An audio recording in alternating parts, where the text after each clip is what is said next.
Good evening. We are going to call together tonight we're going to call to order the Truckee Public Finance Authority board meeting, and this is a little bit different. We're not going to immediately launch into regular town council business, so we're starting with the Truckee Public Financing Authority. And Jen, may we have the roll call, please? Board Member Klofstad. Here. Chair Tierman. Here. Board Member Abrams. Here. And Board Member Pallavi. Here. And Vice Chair Goodwin is noted as absent. All right, at this point in time, if you would all please rise and join me and the council in the Pledge of Allegiance. I pledge allegiance to the flag of the United States of America and to the republic for which it stands, one nation, under God, indivisible, with liberty and justice for all.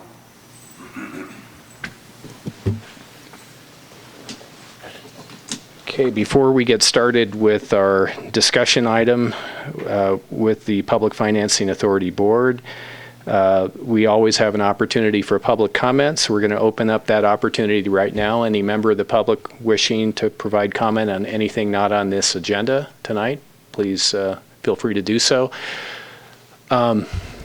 If there'll be another opportunity during a council meeting. Okay, all right. Oh, okay. All right. So we'll do that during the council meeting. So seeing no public comment, we'll close public comment. And I don't think do we have anything on consent? We don't have anything on consent. So we're going to go right to our discussion item 6.1, which is a resolution approving the issuance of lease revenue financing for the town's garages and buildings at the Public Service Center. And Kim Surik, I think you're going to lead us through this. Thank you, Chair Tierman. That's right. We have convened the Public Financing Authority because the Public Financing Authority is our mechanism for issuing debt for the town, the lease revenue bonds that we're proposing this evening. So this is actually, you're going to see the same thing. The council also considers this, but the Public Financing Authority actually issues the debt and the town leases the asset back from the Public Financing Authority. So I'm sorry, I'll go back to here again. So why are we talking about this? You heard a lot about it in our budget process, that we are proposing to issue approximately $5 million in lease revenue bonds to add to the general fund funds and other funds that are being used to build our public service center. The addition to that, the phase 2, which is garages and buildings for offices, etc. And you all have already let that contract, and I believe that the contractor's on site and there's grading that's already been done. And so now we're looking at completing the package that will allow us to pay for that building. So here is the tentative financing schedule. So we have been doing work behind the scenes, and I think I was just remiss in not introducing. So Marty Johnson is here from JMA Associates. JMA. How did that just come out of my mouth? I don't know. So JNA, thank you. And so he is our financial advisor who has worked with the town for many years to help us work through this deal. We're also using Oric as our bond counsel. They're out of San Francisco, and I told them they probably didn't need to come this evening, but they've been working with us also, and then Chrissy and I have been working a lot with Marty on this. So we've started generating the documents, many of which you have in your package tonight. So tonight is our public hearing for both the Public Financing Authority and the council. Chrissy and Marty and I will be planning to make a trip to San Francisco on July 15th to meet with Standard & Poor's. The last time we were able to speak to them, they did upgrade us to a AA+ bond rating. We're hoping to hold on to that AA+ bond rating. That's about as good as you can get as a local government like us. We should know that about a week after we go there. We are looking at selling the bonds in the beginning of August and closing on that about August 22nd. The good news these days is the interest rates are continuing to decrease, and so we're hoping that it stays that way. There's not another Fed meeting between now and then. There is another Fed meeting End of July. So we'll see. There was some indication of a decrease. Now maybe not, et cetera. We're still in a very, very low interest rate market. So what does that mean? As I mentioned, an estimated financing of $5 million. We're asking for permission this evening to go up to $7 million. We do that routinely to allow a just-in-case scenario. We can make a decision on that, pretty close to the bond sale time if some unforeseen circumstance happens. But because of the timing of doing this work, we wanted to leave a little bit of cushion there. But $5 million is what we're expecting. Right as of today, Marty tells me our net interest rate is just a hair over 3%. Maybe it could be even lower than that. We can only hope. We budgeted $310,000 a year in debt service. Once we had the full debt service, that would result in $270,000. So we may consider also moving from a 30-year financing to a 25, depending on what those rates look like. So that we're going to keep that in mind. As I mentioned, there are lease revenue bonds. And so tonight, we're asking you to authorize the town manager and staff to proceed with all of the things that we need to do to make this happen. So that's all I have, except for this, which is the recommendation. It is the Resolution 2019-01 of the Truckee Public Financing Authority.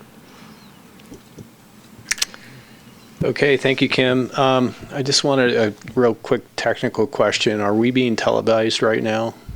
Yes. We are? Okay, I didn't see that. Normally that monitor is on, so I thought perhaps that was an indication that we were not. Okay, thank you, Kim. So at this point, we'll open this item up for any clarifying questions from the board. So Kim, you kind of alluded to it. Just what would be the extenuating circumstances that would require us to issue more than $5 million in debt? Something that happens that happens with the project that causes its cost to increase. And then, of course, we'd be coming back and talking to you guys. And this time we only have that this very short window. But that would be the most likely thing. So this issuance of debt, the initial one being $5 million, we could go back and issue up to $2 million more, if the case. Or we would have to reauthorize. So you're really only authorizing us once, and then we would also. I know we talked about this a little bit in the budget, but really smaller amounts may not be economically may not make sense based on the fixed cost of issuance. Right. We'd have the to talk. expense of issuing them. Yes, right. we'd have to talk that through. What I was trying to get at, like, we're going to capture the cost that we expect it to be, which is $5 million. At this point, we're over budget on that project, but we've value engineered. Yes. And so we're still anticipating just $5 million. Yes. This is sized at $5 million based on the latest and greatest information that we had when you all approved the budget on the costs of the project, including the value engineering. Excellent. Thank you. If we decide to do 25 years of debt instead of 30 years, how flexible is it? Let's say we end up generating a bunch more revenue than we had anticipated. Can we pay it off earlier, or are we locked into whichever? We're locked in for 10 years. Okay. And then we can make other changes to the bonds after 10 years. Okay. So no, can we prepay? No, is the answer. Right. Yeah, after 10 years we can, but not in the first 10.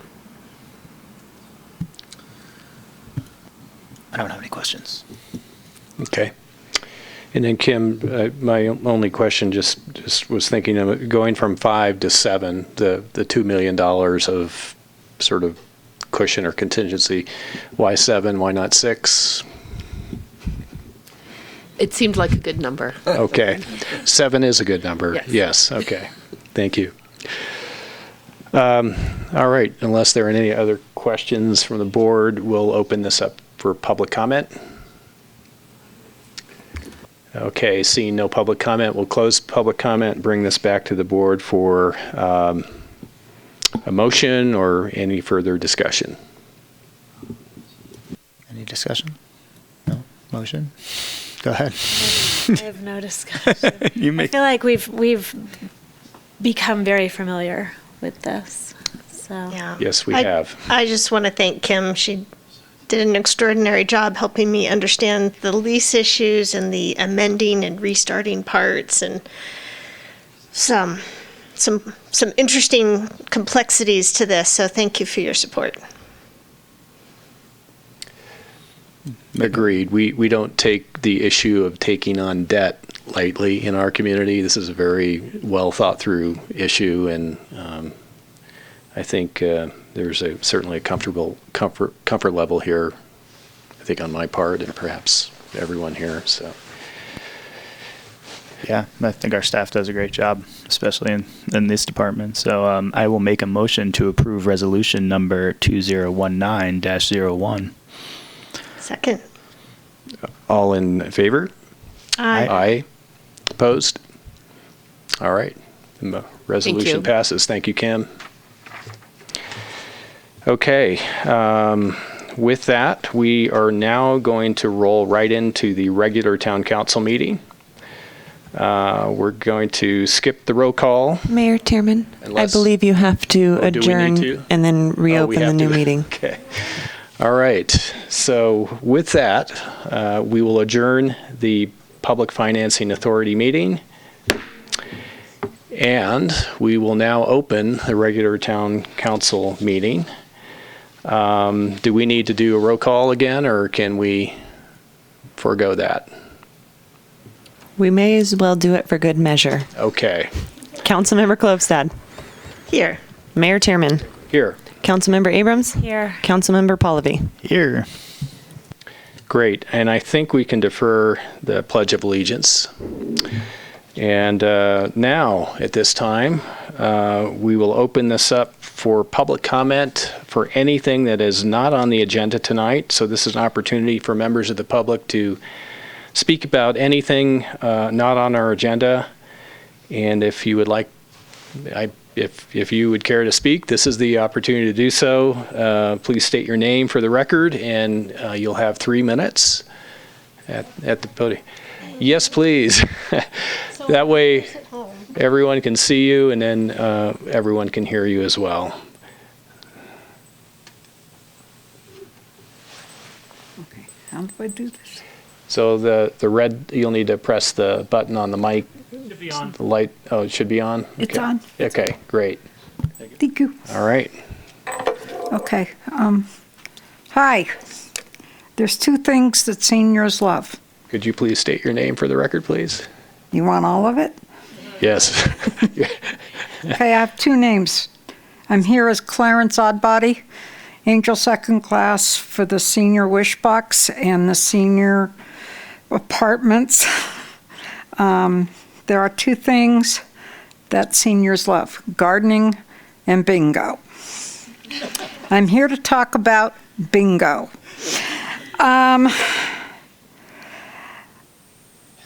I need from the community, and including the town, 24 groups that will provide a monthly, once a year, choose a month, bingo game.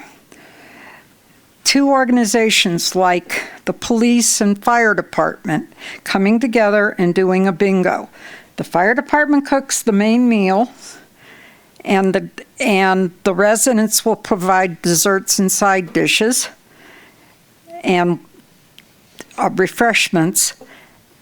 And then the police would come up with prizes, either donated by the town businesses or by the police themselves, of gift cards and stuff like that, for 12 games. And I am looking at all possibilities, and I figured, okay, I'll come here and do it because you all have different groups that you know, and you can tell them for me. It's like a Fabergé commercial. You tell two friends, they tell two friends. And get a hold of me and at xmess.wish, all lowercase, at hotmail.com, or 530-587-5152 to be, if you're interested in helping me get bingo for the seniors. It's always on a Thursday at 5:30. You choose the Thursday. Businesses can donate product if they would like to help out with the different groups. And it's a lot of fun. We have passionate bingo players there. We're talking 30 to 40 people. You know, like the main meal being spaghetti and meatballs, or we're going to do hot dogs and beans the 27th, Thursday. The book club, a ladies' book club is doing it. So this is the kind of thing we do. And I need your help because I can't do it all over there anymore. I have been under advisement to just do Christmas. So I do Christmas, but I can help you out by telling you what to, who to contact and what's needed, and you can go from there. Any questions? Can you say that email address one more time? XMAS, like Christmas, xmass.wish@hotmail.com. Okay? And I thank you. Thank you.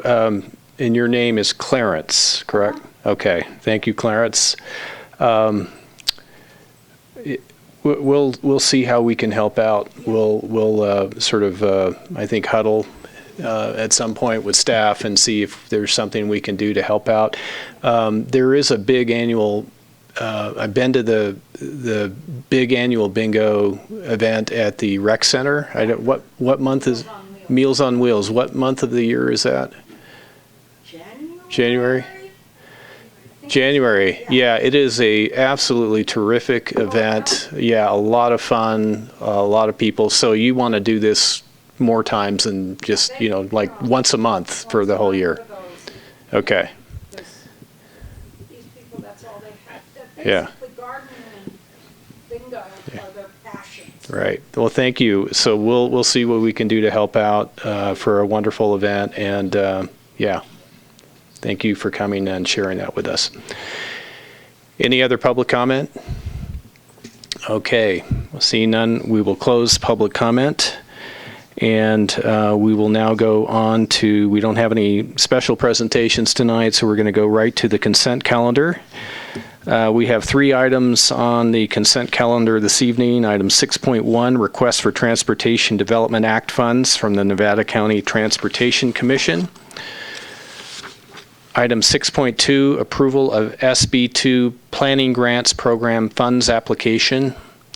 In item 6.3, approval of better utilizing investments to leverage development, which the acronym is BUILD, transportation grant funding application. So would any member of council care to have an item pulled for discussion? Any member of staff? I just have a quick procedural question. Sure. If I just have a comment on one of those items, does that mean we have to pull it, or can I just make a comment before we make a motion to approve? Okay. Then we don't have to pull it. Okay. Thank you. All right. We'll be looking for your comment at the appropriate time. Okay. All right. Staff, no. Would any member of the public care to have an item pulled for discussion? Okay. Seeing none, I think we will now entertain your comment. Dave? Thank you. My comment is just, it's on 6.2 specifically, and I know a number of us asked some questions prior to the meeting just about the process of that, and I just wanted to make sure that as we head down this road, we do have some sort of, at least it comes back to us for one more time before we decide, which projects and kind of what's going to be included in that planning grant as we move forward. So as long as we're all clear on that, then I'm good. So, All right. thank you. Thank you, Dave. Okay, with that, we'll entertain a motion to approve the consent calendar. I will make a motion to approve the consent calendar. Thank you, Dave. Second. Thank you, Jessica. All in favor? Aye. Aye. Opposed? All right, consent calendar carries. And now we're ready to move on to our first discussion item tonight, item 7.1, which is a resolution approving the issuance of lease revenue financing for the town's garages and buildings at the Public Service Center. This sounds very familiar. Did we just hear about this? And look at the slide. It looks very familiar also. It does have a different title. So Okay. I want to honor the process and your time at the same time. So because we just discussed this at the Truckee Public Financing Authority meeting, I'm going to very quickly go through these slides. We're talking about the town's action related to $5 million of financing for the garages and buildings for Phase 2 of the Public Service Center. We already reviewed this calendar just a few minutes ago. We are at the public hearing for both the authority and the council this evening. Here is the outline of basically the finances and what we're asking you to do this evening. And this is the resolution that we're asking you to approve this evening for the council portion of the action. I'll be happy to answer, of course, any questions or provide more detail. Thank you, Kim. Any clarifying questions from council? Kim, has anything changed in the last 10 minutes? I think the market's closed, so the rates are good. Okay, all right, thank you. Okay, with that, we'll open this up for public comment. All right, seeing no public comment, we'll close public comment, bring this back to council for a motion or any further discussion. I move that we approve Resolution 2019-36. Thank you, Anna. Second. Thank you, Jessica. All in favor? Aye. Opposed? All right. Resolution passes. Thank you. Okay. Item 7.2 is a discussion item on filling the council vacancy that is being created by Vice Mayor Goodwin's departure in a few months. So, Judy, I think you're going to lead this one off. Thank you, Mayor and council members. Good evening.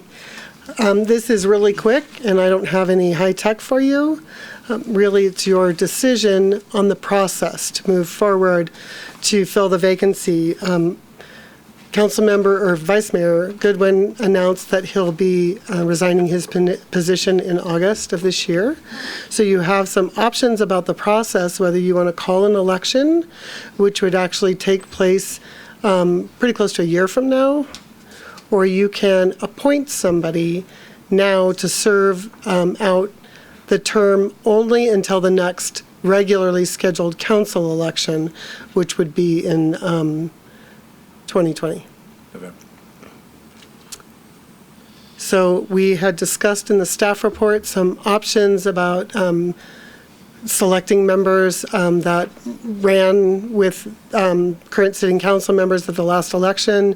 We've received public comment from the next highest vote getter, which I believe was just a very handful of votes off of the winning seat winners, and she's unable to serve at this time, and so would like to pass on that offer and have you consider taking applications or whatever other process you'd like to embark on to select a new council member for that seat as your option. So I leave it to you to give me a little direction on which way you'd like to go.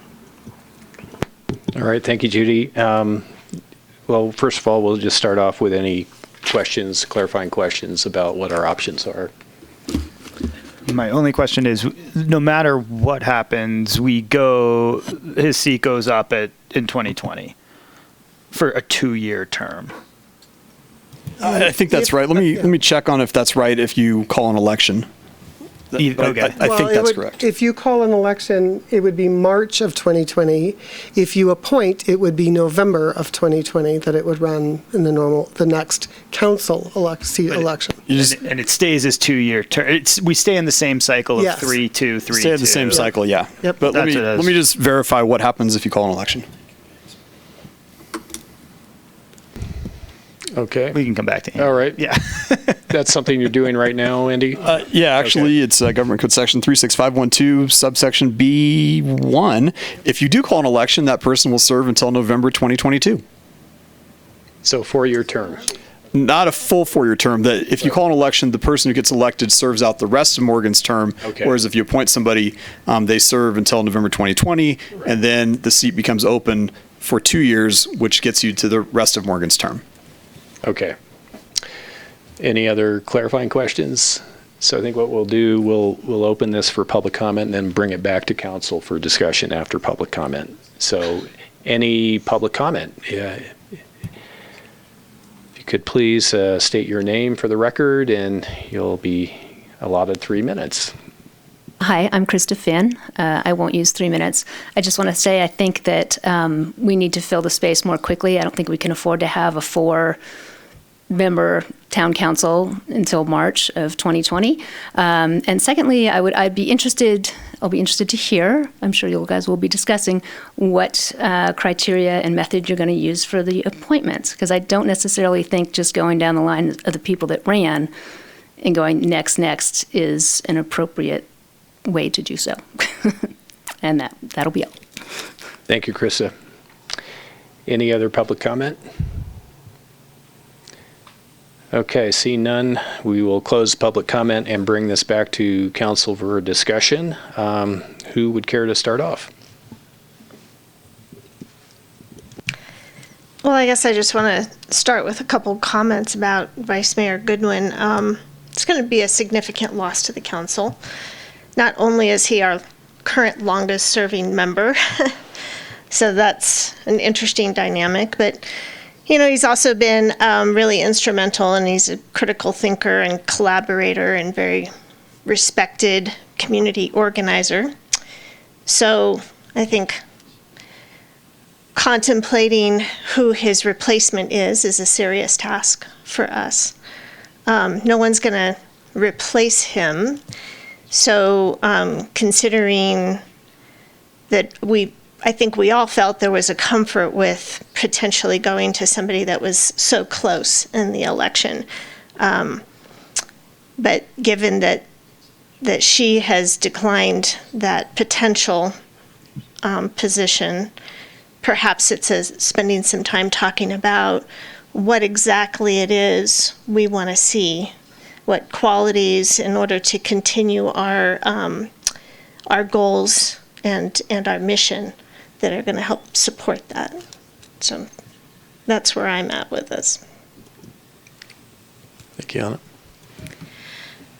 I agree that having Morgan leave is going to be a big loss, but I'm sad to see him go. I'm happy he's following his own path. And I was feeling grateful earlier as I was kind of contemplating how to approach this, that we as a council, or at least from my experience on this council, we all have the same foundational goals. We all love our community. We all want what's best for Truckee. We may not agree on what that looks like or how to get there, but we're not contentious. We're not backbiting. We're a really respectful, kind council, and I'm very appreciative of that. And I feel like waiting until next March and having only 4 of us would be detrimental. So it would make sense for me to look at how best to appoint somebody. I don't know exactly what that would look like. We can't say, well, they have to have this political affiliation or they have to have this belief. Anyone who gets appointed is going to want what's best for the community. May not agree, but someone who's going to be willing to show up to say, hey, I'll do it. I'm here and I love this community. And so I can start with, I think that we need to explore how to appoint somebody. I don't know the best way. I think it might be best to come up with a committee as opposed to having council interview individuals, to come up with a committee to maybe go through potential interested parties and narrow it down as far as what specific characteristics or qualities we're looking for. I think we need to explore that a little bit. Maybe I'll try to narrow us down a little further even. I too think Morgan, he's making some great personal choices, and I applaud him for doing that. I've gotten to know him quite well just in the past. I knew him before, but even better in the past year, so it's been a pleasure serving with him. I would, echo, I think, exactly what you guys are saying. I think to get maybe a little more into the nitty-gritty, I think what Judy presented us with of a very simple application similar to some of the ones that we already have on file, at least I think would be a good starting point and sufficient in my mind. Collect those applications, whatever our timeline is. I'm sure you can help us with that. Maybe, a small committee, couple council members. I'm happy to be one of those if you so wish.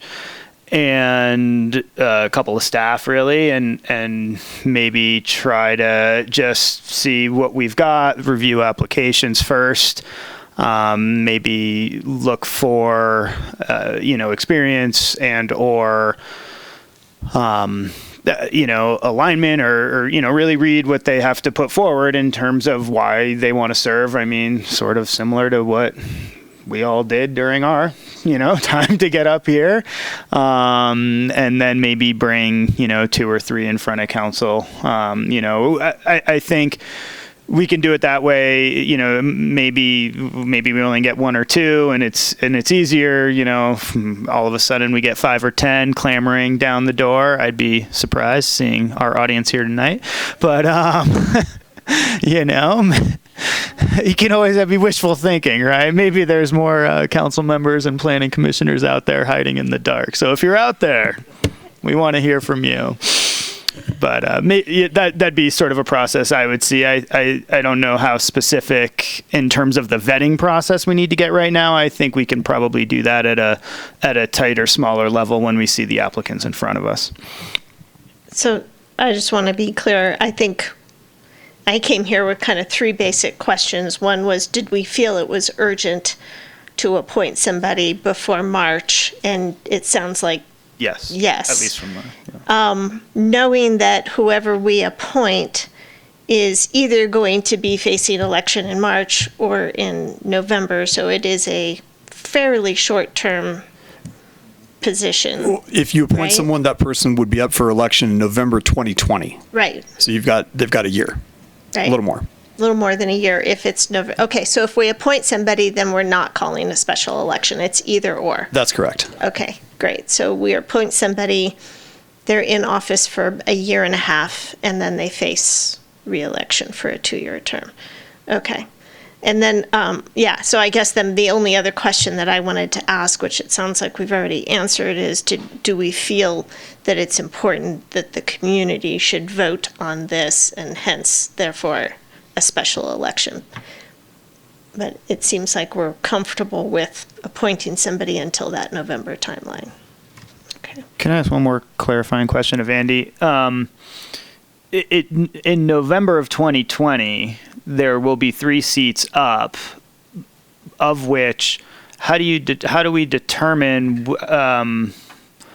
because it's top 3 vote getters, right? So how do you determine who gets the 4-year terms and who gets the 2-year terms? That's a great question. The way it works is that people would have to identify whether they're running for one of the 2 4-year seats or whether they're running for the 1 2-year seat. Oh, very politically challenging, that one. Got it, yeah.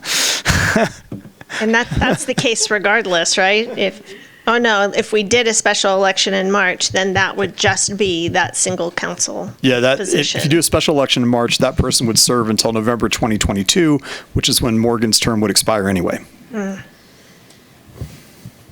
That's interesting. Okay. I agree with everything I've heard up here. And I think the appointment pathway is the right pathway. I don't think we can afford to wait till March of 2020 and hold a special election. And of course, there's a cost with that as well. And I think it makes sense to go forward in that way. I think when you run for election, there's a candidate statement. There's essentially an application form. And I think that could provide some clues for us on how we could structure our applications. Perhaps it can be modeled after this very same kind of form that you would apply a candidate statement, top priorities, those kinds of things, a little bit of background information. So I think that sort of makes sense. I agree. I think with the suggestion for a committee, and in this case, the committee would be a committee of two, is what I understand, to go back and do some of the vetting with the applications.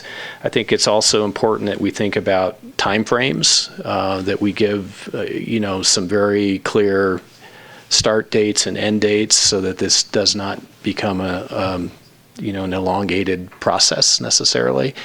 And I also, I like the idea of doing that vetting and then perhaps coming back with the recommendations of the top 2 or 3 or whatever it might be. Placer County went through a very similar process when they appointed their county supervisor recently with the departure of Supervisor Montgomery. I think the hospital district also appointed a new board member because a board member resigned. So there's plenty of precedent out there and examples and cues that we could perhaps draw from. So, and I just have a couple thoughts for you to ponder. You can have a committee, and the committee, if it's only 2 council members, is not a Brown Act body, so that committee can meet without having to be publicly noticed with an agenda. That committee can even talk to people. That's fine. But when it comes time for the council to interview people and to discuss and deliberate, that's all open session. Completely open. It can be a little bit awkward, but that's just the way it is, and that's how it should be for purposes of transparency. The other thing is that even though the council cannot make the appointment until there's a vacancy, so after Morgan has left, there's nothing that says that you can't start thinking about it in advance. So if you want to identify your committee and start soliciting applications, so to speak, from would-be council members, you can certainly do that in advance. And that might help save time, because once Morgan goes, you've only got 60 days to make the appointment. So, and as far as timing, just because Judy had put my name in the staff report, and when I look at hiring people, this is not hiring, but that's how I equate it, I had actually mapped out a timeline that would allow for an appointment at the end of August. If you have a subcommittee and they're available, I think we can do it by the second meeting in August or the first meeting in September. But that was kind of what I had tentatively mapped out. That may not be your pleasure, but I thought you might want to do this sooner rather than later. That's great. Thank you, Kim.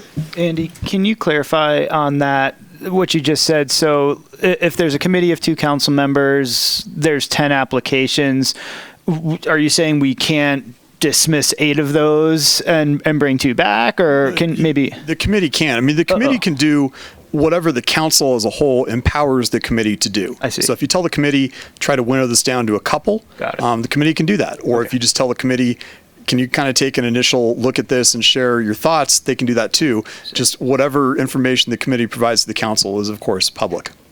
I understand. Okay. Any other thoughts? So Judy, do you feel like at this point you have enough direction or input from us to at least begin the process of putting some sort of? Yeah. So to recap my understanding, Where are those dates The that Kim was process- talking about? I didn't include those in the staff report. She did it after I established the staff report. Oh, sorry. So the process will start with forming an application. And some of the things that I heard were, you want background information, but you also want their priorities or thoughts for the town, their elevator speech for why they want to be on council type of thing as well.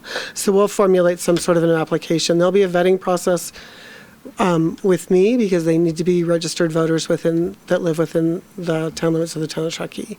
So we'll ensure that. And then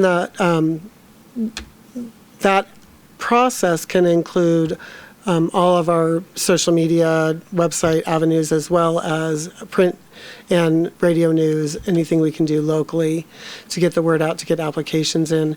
And I'm not sure if you would have set the application period for a month out. The end of July. End of July, which would make sense to me as well. So we can get that done and out there, and then start scheduling the meetings with the subcommittee to review those or interview who they want, and then winnow that down for the council. Okay. So they don't have to get 30 signatures like we did. I was just going to ask They just have to get past you. Okay, well, hard enough. So what I didn't hear, I heard one volunteer say that he would serve on the committee. I didn't hear a second. So right now, we have a one-member committee, and that's okay, if that's what you want to do. That's not okay. You got three. Any other? I would be. I would just like to put out to the community too, if anybody has questions or wants some input on what it's like to be on council, or what goes into it, or kind of the pros and cons. I'm happy to have anybody reach out and share experiences. Absolutely. And I would point out, too, that anyone who's interested, I would highly encourage them to talk to you, of course, within the confines of the Brown Act, but also to talk to staff, because there might be some people with business interests that would create a lot of conflicts that they would need to be aware of if they decided to embark upon this. And then there could be other people that are maybe already serving in some kind of public capacity that might not be able to do both whatever they're doing now and be on the council. We have a lot of public-spirited people here in town. We have so many special districts that if somebody were, for example, on the school board or on the fire district board and wanted to be on the council, they'd have to give up what they're doing now in order to be on the council. Thank you, Andy. I just want to confirm that we all agree that ideally, with the time frame that you outlined, Kim, I think, at least in my view, it would be ideal not to skip a beat. That if Morgan ultimately is departing in August, then we're thinking about his replacement to come to the very next meeting. If possible, it could be maybe 30 days later, but how do you all feel about that? You agree? Okay. One thing I might suggest is, there've been a little bit of conversation here about, the kind of qualities and the fit and all of that, which is critically important, but that could take. You could talk about that for a lot. One thing we could do is for each candidate who actually files an application, we could provide them with the goals and mission statement, the Truckee Way, and the council norms, and perhaps our kind of the values statement that we have. Those are all things we talked about at the retreat. They're all open, community, vetted issues, and I think that really speaks volumes about kind of what the values and overall character. But that would be something we could offer every candidate to just take a look at and think of how they, are they aligned with that or not, and make their judgment. A great suggestion. I think we could also have a pop quiz on the maybe the government code or the zoning ordinance. Could be good. First, we have to pass it, Anna. So right now we have a committee of one. Yes, Do we have a committee of two? I'm really looking for that second committee member. Yeah, I can do that. Jessica? All right. could do that. Do we need an alternate? Okay. No, we don't need for that. Thank you. All Appreciate right. it. So we have our committee. Thank you, Jessica, and thank you, Dave. All right. Okay. Anything else? Do you want to give the committee explicit direction on that? Are you looking to narrow it down to 2 to 4 or some number to people could come back and then have in open session have some dialogue and discussion with the whole council, Or do you want to wait and see what comes in before deciding what you want the committee to do? Yeah, I'd actually like to think about that. I don't know how the rest of you feel, but I would say let's see what comes in and I think that'll sort of determine next steps a little bit, and we'll kind of know. What are we saying is our deadline, like the 31st, or are we just saying the 31st? The end of July, yeah. So I think that I heard some criteria during the conversation about people who understood and embraced the goals and mission statement, people who understood a love for the community, what's best for Truckee, those types of things. So I think the committee can take that as a basis. If you have more of that type of criteria, it's great to hear that for the subcommittee, I would think. Well, I don't know if we can ask for this, but I mean, really, my ideal candidate would actually represent some of our maybe underrepresented community, Latino, LGBT. I don't know. I just feel like we could have a little more diversity in this, but that's just me. Well, go ahead. So I'd propose that the subcommittee would get together with us in July. In the meantime, we're going to be getting the application together, getting the social media out, and anybody in the community is welcome to push people to apply if they are so inclined. So we will be working with the subcommittee pretty quickly and figuring out our winnowing process. We also will then work with either subcommittee or the whole council on when you have to question folks in public. We'll provide you with a list of questions, get your feedback on that. You can suggest, etc. But you're going to want to think about how you're going to do that part. So this is like an interview, but in public, right? And then you will have to deliberate, like Andy said, and make that decision probably that evening. I've done it as part of the school board. It's really awkward.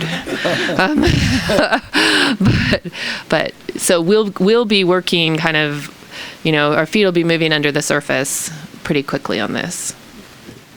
All right. Thank you. So are we good? All right.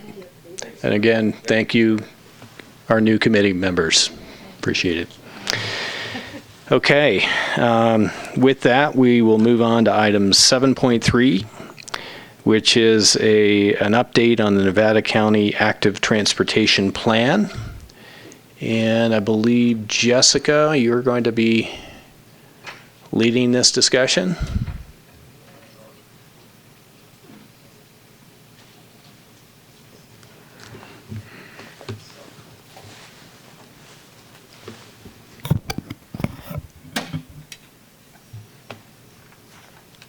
And Mike, right? Yeah, Jessica, did you want me to just jump in?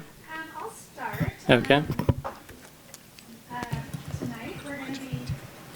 I have to turn that on. Okay. Tonight we're going to be talking about the Nevada County Active Transportation Plan.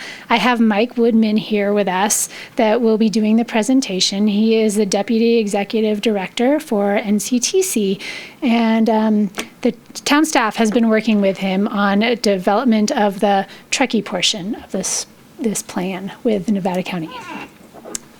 Go ahead, Mike. Mayor Tierman, fellow council members, thank you for the opportunity to present an overview of the draft Nevada County Active Transportation Plan and the plan development, how we got to where we are today. The purpose of this planning effort was to combine the previous bicycle and pedestrian planning efforts. Prior to this plan, those efforts had been done separately, and this planning effort combines the pedestrian and bicycle planning into one document that meets the state funding requirements for the Active Transportation Grant Funding Program, which is the major funding source for bicycle and pedestrian improvements. The plan creates a regional vision for pedestrian and bicycle facilities, and it also identifies the elements and improvements that are needed to implement that vision. Next slide. So how does the plan work with the Town of Truckee's bicycle trails and bikeways master plan? Basically, it works congruently. It basically incorporates the information from the 2015 Trails and Bikeways Master Plan update. We work with town staff to receive input on the development of the Nevada County Active Transportation Plan. We also conduct public outreach within the town of Truckee. Because the update of the town of Truckee's Trails and Bikeways Master Plan was done so recently in 2015, information collected for improvements specific to the town of Truckee were held off and provided to the town of Truckee for their update in the approximately 2020, 2021 update of the plan. The plan does, however, include the recommended facilities adjoining the town boundary in the unincorporated portion.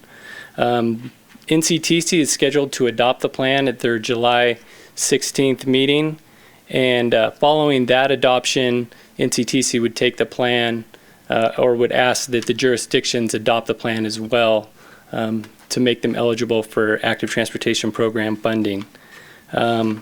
I would note that the town's existing Trails and Bikeways Master Plan is compliant with the Active Transportation Program grant funding.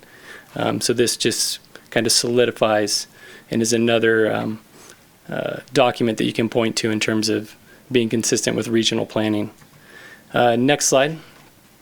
So the plan development process, we gathered the existing data on pedestrian and bicycle networks. We solicited public input. And then based on that public input, as well as input from jurisdiction staff, we developed a draft network for pedestrian and bicycle planning. And then we then took that back to the public and said, based on your input, this is what we've developed for the bicycle and pedestrian network. Next slide. Some of the highlights of the plan includes collision heat maps that identify areas with higher number of accidents for pedestrians and bicyclists, and also notes the severity. And this information is useful when applying for active transportation grant funding. Next slide. The plan also highlights identified disadvantaged communities using the active transportation plan criteria. In Nevada County, the criteria that really fits, and in most rural areas, it's income that's less than the 80% median. The town of Truckee does have a census tract that qualifies for that criteria, as well as some counties or some communities in the western portion of the county. Next slide. The town identifies the planned bicycle networks, pedestrian networks, and trails. It also identifies planned pedestrian improvements such as sidewalk gap closures, improvements to intersections related to ADA, and also pedestrian crossing improvements. Next slide. This next slide just identifies the different types of bikeways, and I'm sure you're all familiar with the different classifications, so I won't go into them, but if you have any questions, I'm happy to answer them. Next slide. The plan also depicts the existing and planned bikeways and creates a vision for each of the jurisdictions as well as unincorporated Nevada County and connections to those jurisdictions. Next slide. The plan identifies the existing and planned sidewalks, and as I mentioned, it looks at doing gap closures, ADA improvements at intersections, and improving pedestrian crossings. And these recommendations should be consistent with the Town of Truckee's Trails and Bikeways Master Plan. Next slide. The plan also recommends existing and planned trails. These are consistent with the Town of Truckee's Trails and Bikeways Master Plan. And I would note that the consultant is going to be adding in the kind of extensive trails network in the Tahoe-Donner residential area that's not shown on this map. When we look at trails in relation to the active transportation plan, we're kind of looking at trails that provide logical connections to other bike facilities or pedestrian facilities that can serve transportation, not necessarily a recreational loop around a lake that didn't have a connection. Next slide. In terms of the public outreach that went into the plan, public outreach events were held in each of the jurisdictions. We had set up a booth at one of the Truckee Thursdays and got a lot of good input from local residents as well as second homeowners that were here at the event. We also had an online crowdsourced interactive map, which was a really great tool. the public could go in to the link on the website, go to an interactive map. They could actually draw on the map, say we need a gap between this point and this point where we need sidewalk or trails. And then people that visited the website could actually provide votes on what people had recommended, either supporting or they supported most of them. But it was a really good tool and something that was kind of new to us and unique, and we found very useful. We also had the information hosted on our NCTC website with the draft and available and letting folks know for comments. We also released press releases, did outreach to the different bicycle shops in the town of Truckee, Truckee Trails Foundation, and reached out to those individuals as well. Once we had the draft recommendations, we held 2 workshops, one in City of Grass Valley and then one here at Town Hall to get input on our recommended plan improvements. Next slide. And then the plan also includes a prioritized project list.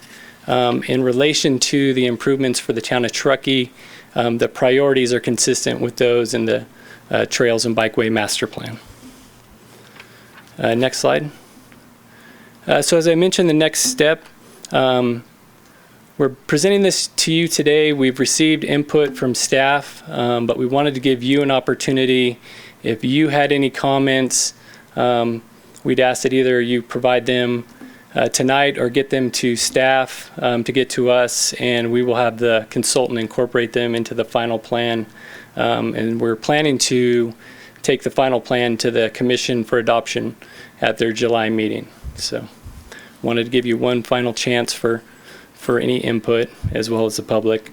And then the next step, ATP funding applications will be due in the spring of 2020.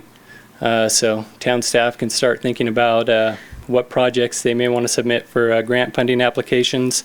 And then we'll be updating the plan approximately every 5 years. And as the town of Truckee updates their Trails and Bikeways Master Plan, we can amend if it's before our update, if it makes sense, or if there's a need to, we can amend any projects or update into our plan. With that, I'd be happy to answer any questions or take any comments.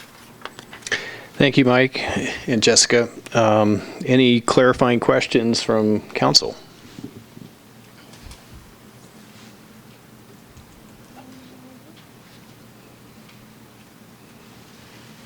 None on the left flank. Anna? I have just a quick question on the timing. So July 16. So if there are any remaining comments, is tonight the deadline for those comments, or is it July 1? Not tonight, but if you could get them to staff by the end of the week, that would be helpful. Or Okay. if you needed more time, I could be a little flexible. So by June 28, 5 p.m., right? Yeah, our next meeting is actually the 17th, July 17th. July 17th. Okay, thank you. So this is just for comments. This isn't necessarily for comments? Sure. Okay. Do we want to ask the public if they have any questions first? Yeah, we'll do that. So if there are no further council questions, we'll open this item up for public comment. Oh, and I'm happy to take any comments from the council if they so wish. Okay, so we'll do the public comment first, and it looks like we have none, so we'll close that, bring it back to council for deliberation or discussion or comments, as you suggest, Mike. So any comments from council on anything in the plan?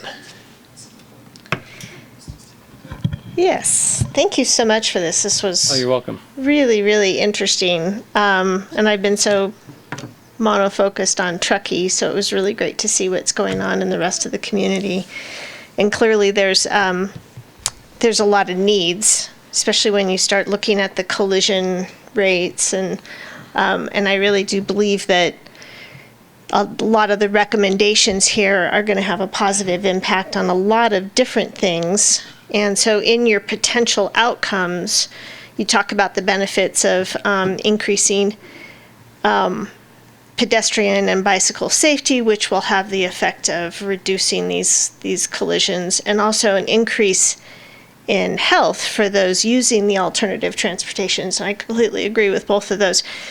What I found was a missed opportunity is to talk about the reduction in greenhouse gas emissions that this plan could create. And our council is particularly focused on that, me especially, and since I seem to be talking greenhouse gas emissions on almost every agenda item, would it be possible to include some information about that in your potential benefit, potential outcomes? I can check with our consultant. They do provide estimates of the increase in mode share, of commute mode share between bicycle and pedestrian between 2016 and 2038.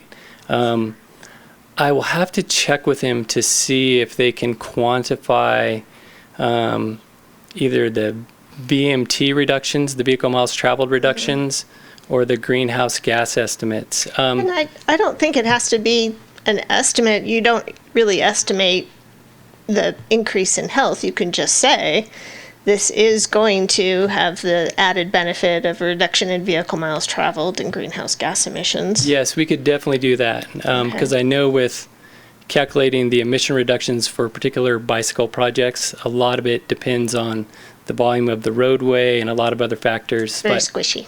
Yeah, but they could definitely include some statements like that. And in the kind of portion of the plan where we talk about planning documents and policies, we do reference AB 32 and Senate Bill 375. Yes. But I could have him draw that out a little bit more. That would be very interesting.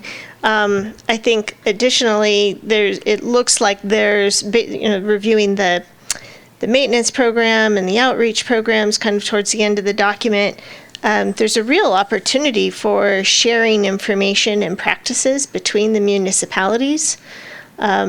And I just would encourage us to do that, because it seems to me like there's some work that you guys do down there that we don't necessarily do up here, and vice versa.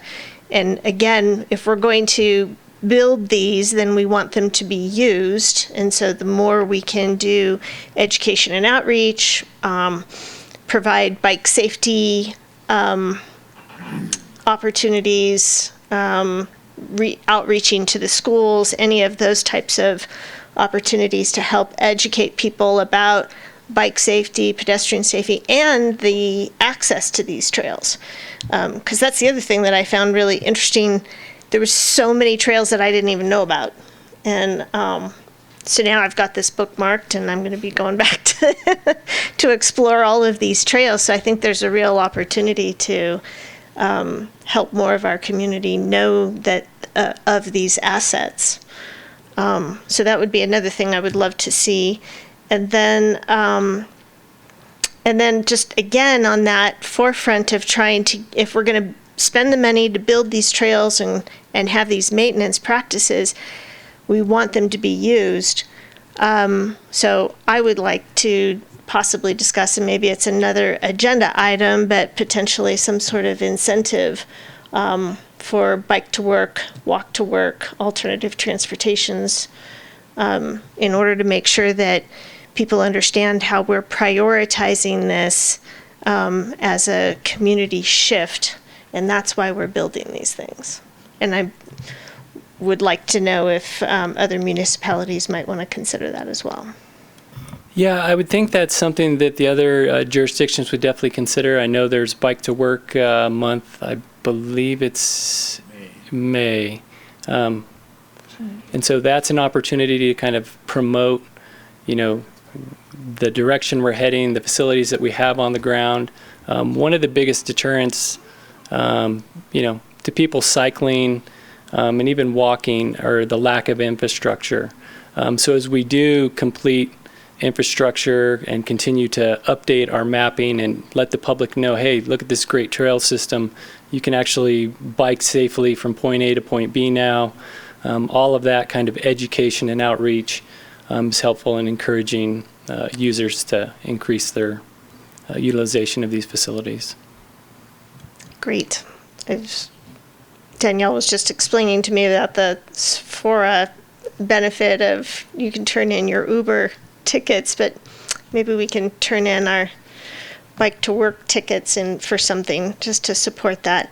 Okay, and then last question, are there any planned separated bikeways? You showed us the graphic with the different types of, class 1, class 2.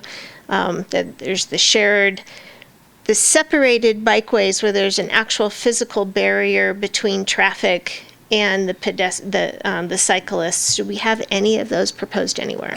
We don't have any of those proposed at this point in time, and it's a little hard from the graphic, but it's bottom one here. Yeah, it's the bottom one. Essentially, it's like a class 2 bike lane, but it's separated by a physical barrier whether it's a raised cement undulation or topped with markers, but something to kind of protect and give the cyclists that protected feel.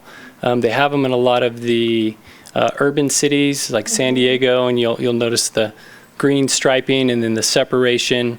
One of the challenges we have, at least, and I think the town of Truckee has it as well, but our incorporated cities, the way they were developed, there's just not a lot of room when you consider parking, how to fit those in. There may be some applications where it could be appropriate, but at this point in time, we haven't really identified where it was a good fit.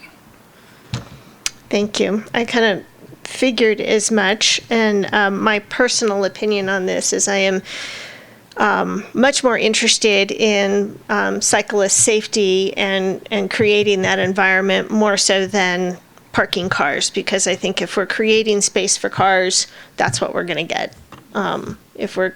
If we're going to really be serious about trying to create alternative modes of transportation, the safer and more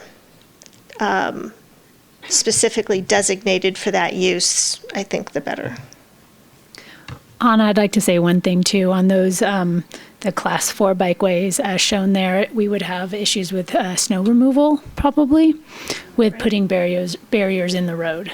I have thought about that too, but I thought we would have issues with snow removal, putting in so many sidewalks, and we seem to be managing that. So this would be an additional challenge. And I think it would be reserved for specific areas, particularly in those high collision points. That's where I've seen it in other communities, in confusing intersections, which we don't have any of those here. So maybe we don't need them. Well, hopefully we'll be getting rid of those confusing There we go. intersections. There we go. That's another alternative. All right. Thank you very much. Very good information. Comments? Yep, just two quick, maybe 3 quick comments. One, I applaud you. I'm on page 11 of your report, I guess 47 of our staff report on the goals that you outlined there. Goal 4, keeping your networks well maintained. I think that's a super high priority. I think it's one of the best things we did here by, the year-round maintenance of the Legacy Trail, et cetera. So that's something I think we should continue, and other communities can certainly learn from us from. And goal 3, it sort of goes into it, but I didn't know how to quite articulate this well, but I think there's 2 opportunities here that are potentially being missed, and that's sort of a lot of the ways on all of those maps that you showed. It's a lot of collecting routes, right? So potentially creating infrastructure on the outside that can then serve, so sort of like the parking lot over on the Legacy Trail in Glenshire, right? It's sort of a collector feeder type of piece of infrastructure that supports the actual bikeway. And we're doing a really good job of it here, and I think we should just keep that in mind. The Tahoe Donner, where the Tahoe Donner one ends, right? We have a parking lot there. It's a great feeder into our class 1 bikeways. So I just think as we continue to develop these, calling out those types of facilities to augment the actual travel portion of our bikeways is really important. And you kind of have a couple bullets that touch on that, but I don't know if you want to be any more overt about it. But I personally think it's worth it. And then my final comment, and Anna, I think you brought this up in our little question and answer thing that we have going on now prior to meetings, was just education at the school district level, which is to make the kids aware that this stuff exists. So that's great that we're doing it, and we can put up 1 million signs around our towns to show where bike lanes are. But as we know, sign clutter is a real thing, and we kind of all tune that out. But by getting kind of our youth involved and understanding where these pathways go and being like, oh, my house is right here, there's a bike path there. You know, a lot of them just aren't even paying attention to that. So maybe starting, you know, an education or outreach program with some of the local school districts would also be a worthwhile goal. And I will leave it at that. Yeah, and I would just add that I can work with a consultant. We can look at goal number 3 and see if we can adjust some of that language to address your comments. Thank and you. then also in terms of education and outreach, there's different funding sources available for that type of activity, and we can definitely explore that with town staff to provide information on those opportunities. I appreciate the level of work and detail that's gone into this plan. If I'm understanding it all correctly, we have our Trails and Bikeways Master Plan, and so this plan is really helping to boost or enable our ability to apply for and achieve some grant funding so that we can put it all into place. And that's Yes, that's correct. And then also the coordination between trails that leave town of Truckee, Right, limits and connect to other trails outside of the limits. Right. And I saw somewhere, I don't think it was in this report, where we also take into account the trails that are in Placer County so that they're all really cross-functioning and well collaborated. And so I hope that we can apply for and get some good grants and really keep building our trail network. I know it's important for our community. We're very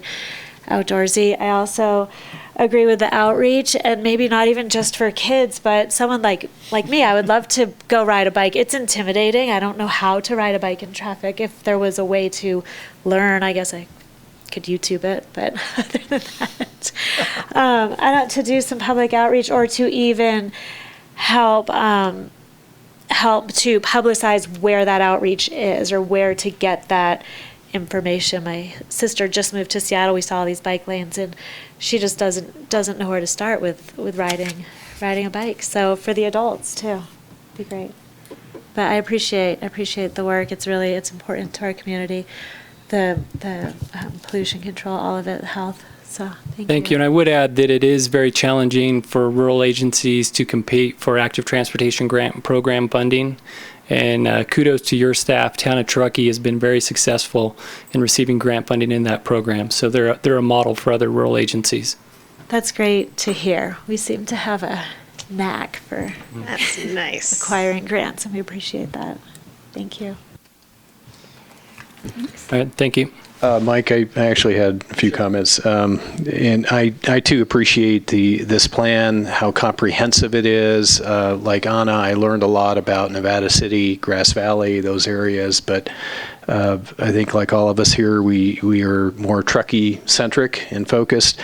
I had one very particular detailed comment to provide, and when I think about where the county intersects our town, we have some places where there's a rather abrupt change. You go from Truckee, you're on a Class 2 trail, nice and safe, and then you hit the town limit, you hit the county line, and you're on your own. And I know that's certainly not the intent. This plan speaks to improving those kinds of intersections and where the town and the county meet. One place in particular, and I'm going to cite this. This is in the appendix section on page 22 of the appendix. Glenshire Drive in our town, we now have wonderful Class 2 bike lane, the entire length of Glenshire Drive, which is 5 or 6 miles, I believe. And as Glenshire Drive, at the very eastern end of Glenshire Drive, and it hits the county line, the Hirschdale Hill, we call it, it abruptly ends there, and a Class 2 bike lane is identified in the appendix as a low priority on this segment where it goes down the Hirschdale Hill to Interstate 80. That is a heavily used road bike pathway. I use it myself. I know dozens, perhaps hundreds of other cyclists, and it's probably one of the most dangerous segments of roadway to ride in our town, not only because of the slope, the incline, but traffic, blind curves. So I think a relative low cost here is cited, around $180,000 to put in 1 mile of Class 2 lanes. So from my comment on this, and certainly happy to share this with Supervisor Anderson, is to elevate the priority of that to high priority, and which would be a wonderful sort of flow from the town trail to the county, and then ultimately that leads you to the Tahoe Pyramid Trail. So a much safer connection there. So that would be my very laser focused comment on on this plan. And I will take that to county staff and confer with them, but I don't think they would have a problem with that. Okay, wonderful. Thank you. And I, like Anna was saying as well, promoting the plan, promoting it in every way and getting it out there, I think would be a benefit to everyone in Nevada County. So thank you. All right, thank you. Thank you, Mike. Okay, with that, we are ready to move on to item 7.4, quick check of council. Is everyone okay? Anyone need a break? We're good? Okay. So item 7.4, general plan update, capital improvement project, CIP 1903, Ascent Environmental. So we have a contract amendment for an economic market study. Danielle. Thought I'd have my presentation match my shirt today. I think that's a first. Very nice coordination. Thank you. I was feeling yellow today. Thanks for this agenda item. So normally we wouldn't bring part of our contingency to you, but we thought just because of the interest and the scope being the general plan update, it was a nice opportunity to have a discussion about, do we want to do this? And if so, have we captured everything that we want to be looked at within the economic study? So big picture, we are looking for a non-residential economic market study. And the way that it's structured is that it would fall under the existing general plan consultant contract, which is with Ascent Environmental. When we had done that contract, we had a series of optional tasks, one of which was to do a market study or a market study and a fiscal analysis. And as we were working through some of the land use assumptions with our general plan update, we kind of had a discussion about, well, we haven't really done a really detailed analysis yet of what land we have available for what uses, and if we're talking about projecting out our future growth for the next 20 years, now might be a good time to look at that. So that's really where the discussion evolved, and because we had already had that as an option within the contingency, we brought BAE on the phone and had a conversation about what it is the town was really interested in looking at. So if this is something that council wants to do, it would all run through the contract that we have with Ascent. Basically, BAE would be a sub-consultant. What I did here is just put very big picture, sort of some of the topics that we had included and discussed with BAE. And as a side note, too, we do have Aaron here. He moved over in the corner over there with BAE if you guys have any questions. So that's nice of him to come up here. He says he's always looking for an excuse to come to Truckee, which is great. But what we're looking at is everything from sort of the current real estate market for non-residential. When I say non-residential, I mean that's everything from industrial to retail to more traditional commercial uses. So it's a pretty broad spectrum, but it would capture a lot of the more recent community topics of different businesses that we've heard more interest in as opposed to the past. So that'd be something to kind of look at. And also, what are the trends? So where is the market moving? So what are we doing doing now? What do we foresee the market doing over the next 20 years? Would we have any sort of opportunities to relocate businesses? If so, would we be creating new land available for that? Do we need to do that? Do we have businesses that might become obsolete? It's sort of this holistic picture, which is really ideal to do when you're looking at your land use assumptions within your general plan update already.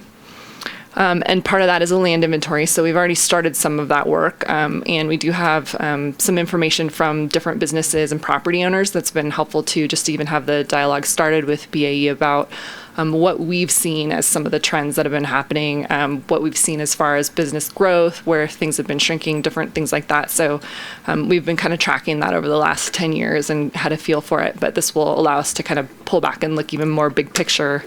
But really with that is kind of that projection of where we want to be. One of the goals in the current general plan is to diversify our economy. And if we're only focusing on certain sectors within the market, then we might be missing out on the opportunity to diversify and increase our opportunity for jobs that are higher wages and for sectors that just really haven't created a stronghold here yet. Some of the things that we've been interested in were more green technology businesses, just tech in general, that we have a lot of that going on sort of in people's homes, but we don't have big tech companies that have kind of come here to open up larger offices to come bring some of the associated businesses here. We have had interest in other sectors like lodging and food stores, things like that. But what's going to happen with our industries, and that's really what we want to check in and look at. We don't have to go through this in detail. This was just for big picture that I had a couple of council questions about what our budget kind of looks like and when you break it down, because the general plan update was more than just the general plan. We had wrapped in the downtown specific plan, which had been an independent CIP that we just couldn't seem to get to. And so we took the opportunity with the general plan update to incorporate it so that we knew we would commit to getting it done. And it actually saves us time and consultant dollars because we can just have the same public processes. We can have integrated discussion, and it makes it a really smooth process, just community-wide and for the staff. We have to do our environmental review, and then we also had a climate action component to it. So those dollars aren't broken out specifically other than what I put as a line item for the SB1 grant that Nick is managing. So you can see there's kind of pockets of money all over the place, and although we're saying let's use some of the contingency that you've already authorized, we may drop out other parts of tasks that we had originally identified in the update if something else comes up and we think that there needs to be somewhat of a shift within our work scope for the overall general plan update so that we can be flexible and respond to what the community's interests are. And then just as far as what those optional tasks were, so we had a series of 7 of them. What I did is kind of highlighted the ones that we've utilized. We did the How's Truckee First workshop that Ascent helped us put together.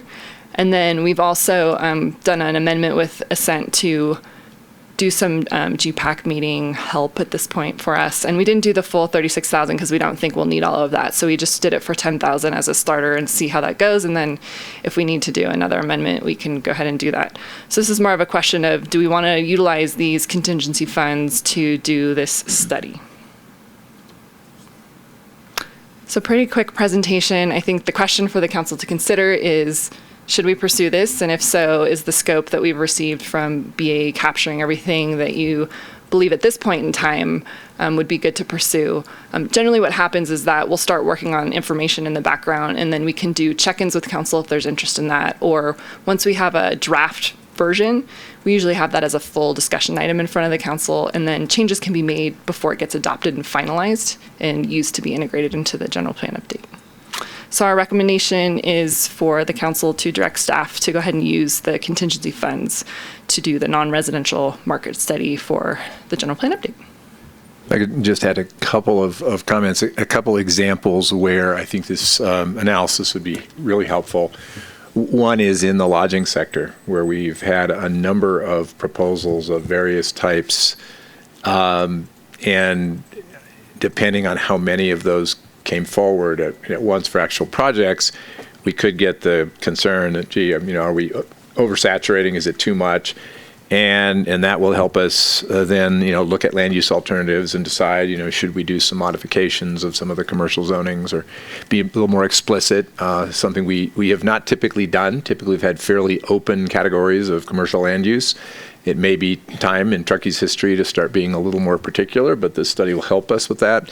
And the other one, which is probably even more immediate, is this notion of, is it appropriate to rezone non-residential land to residential? Since residential is the hot commodity right now, and it's something we're very seeking, and yet do you do away with all your job generating uses, or many of those uses, particularly of certain sizes and certain locations, because not every acre is the same. And I think this will help us with that question too. Do we have enough land for the kinds of things Danielle was talking about, these jobs or those jobs?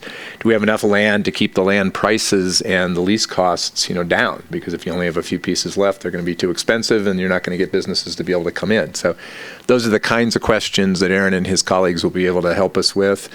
We'll get some clues. We won't know precisely because we're projecting out, a couple decades into the future, but it's clues that we really don't have now. So you actually did authorize this. I think Danielle said at the beginning, just to remind, you actually said okay to this, so we probably didn't need to bring it back, but Danielle thought it was a good idea, and I agree, just so you kind of a check-in and make sure we're doing it right. Okay, thank you, Danielle and Jeff, for that. We'll open this up for any clarifying questions from council. I just had a couple.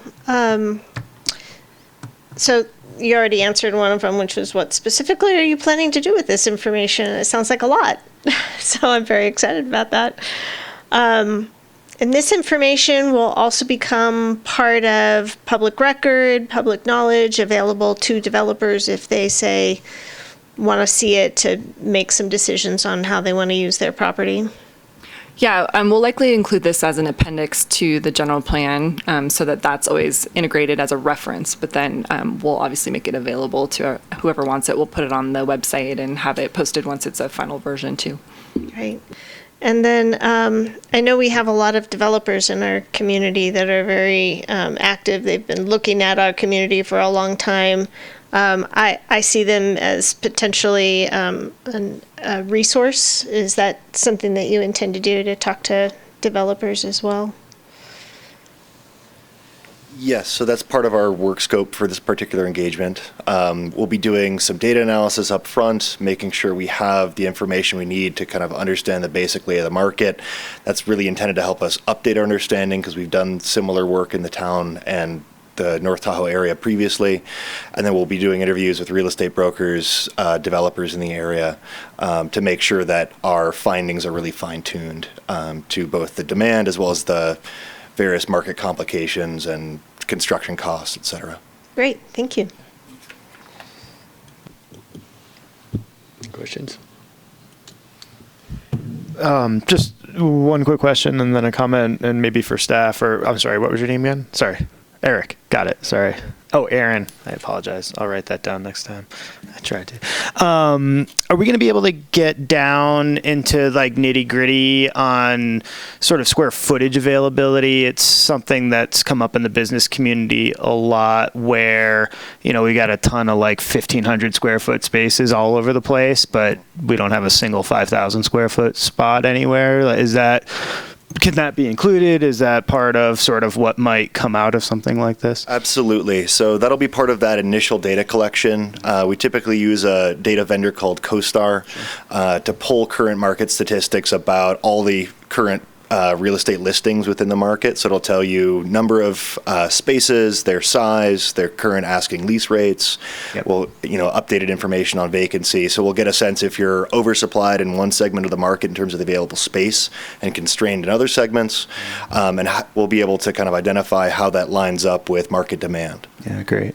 And then just more of maybe a comment than a question would just be to, make sure realtors and developers are great, love them. But I think also just the general business community, the chamber, kind of more people, ears on the ground as well. Just some select interviews there might also be pretty worthwhile as we kind of move through this process too. Sure. Yeah, we'll definitely remember that. Part of our scope is looking at not just future demand, but also potential gaps in the market for, say, existing Truckee residents. So those are good resources. Yeah, great. Thank you. Anything, Jess? Okay. Yeah, just a few questions. So would this be this first time we have such a study on a town-wide basis? I know we've had some studies that are associated with specific plans or master plan, like perhaps the rail yard area, for example. Yeah, but we didn't do one with the last general plan update, from what I recall. So we did not have. So we one. did it more based on our land availability and kind of looking at what we projected as far as growth rates, but it wasn't as focused as this. All right. And again, just to confirm my understanding, this ultimately is intended to inform us about, in terms of land use and land use designations, or perhaps even zoning, what might be appropriate vis-a-vis what is projected out 10 or 20 years into the future in terms of potential demand. And also to structure policies that can be more focused too. So we do have an economic development element, and that's going to need to be updated. There's some policies in there that have shifted over time, and so this will allow us to update that specific chapter, and we can include the recommendations, which is a nice feature. Okay. Yeah, I think those were all my questions for now. So. One piece of information that I just want to add, and it's not terribly relevant now, but could be later, many months from now, when the general plan is moving along. You noticed in there a $93,000 figure for economics stuff in general with BAE. This is 65 of that. The other 30 plus is what Danielle described as a fiscal analysis. We're not recommending that at this time. We may or may not want to do that. What a fiscal analysis is, distinct from this market study, is sort of the government side of the economic angle. If you build a land use if you build your general plan out like this, what will that do? And you have this many services to provide. What will that do to the cost and revenue balance? What kind of taxes come in? It's a very theoretical modeling analysis, but it sort of gives you a picture. Right now, we're not recommending it. We don't typically do fiscal zoning, zoning for dollars, as they say. It's not been a Truckee tradition, and I would not recommend it, and I don't think our planning folks would either.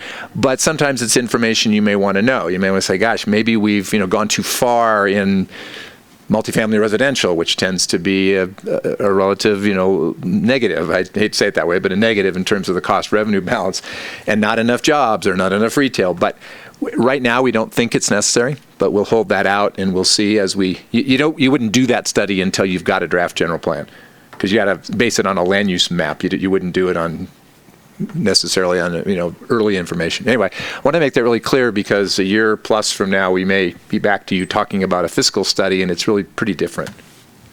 So that, Jeff, was identified though as something that could potentially be pursued. Yes, it's in the optionals. Yeah, you can see the original cost was about $93,000, which included both. Okay, got it. Yep. And can I ask one more? Yeah, sure. Can I ask one more question? But I was asked this just from a member of the community, and I talked to staff privately about it, but maybe just how we got BAE and we didn't shop this around, for example. We didn't get any other quotes from any other consultants on this, but just how we got here. So BAE was part of Ascent's team when they did their proposal. So when we had 3 different consultants we interviewed for the general plan update, they all had their own economic team that they brought as part of that. So it was a package. So it was an RFP process. They were just, they were originally. Correct. Yeah. Thank you. Okay. Any other council questions? We'll open this item up for public comment. Any public comment? Seeing none, we'll close public comment. Thank you, Aaron. Thank you, Danielle. We'll bring this back to council for discussion, deliberation. Who would like to start?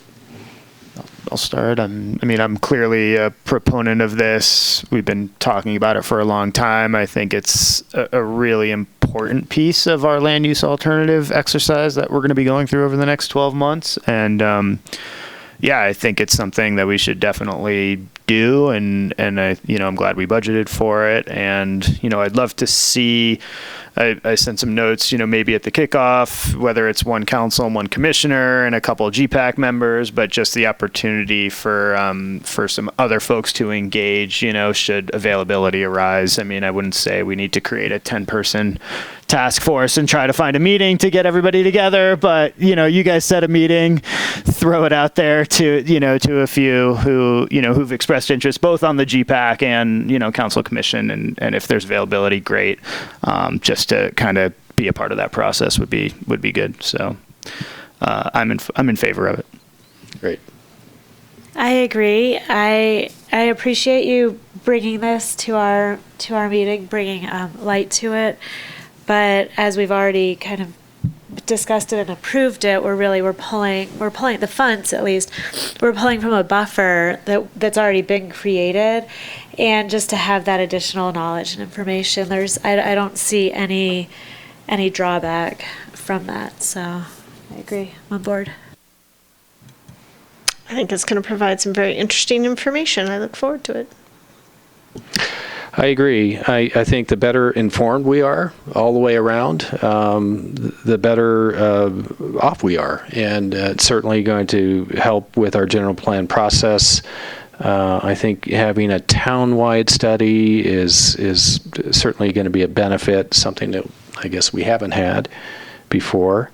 I want to say it doesn't mean that individual businesses still won't do their own market analysis. Certainly businesses that decide they want to come to Truckee are doing so because presumably they've done their homework. So I think to have the study will be a benefit, and I agree with moving forward as well. So with that, do we need a motion, or you have direction? Okay.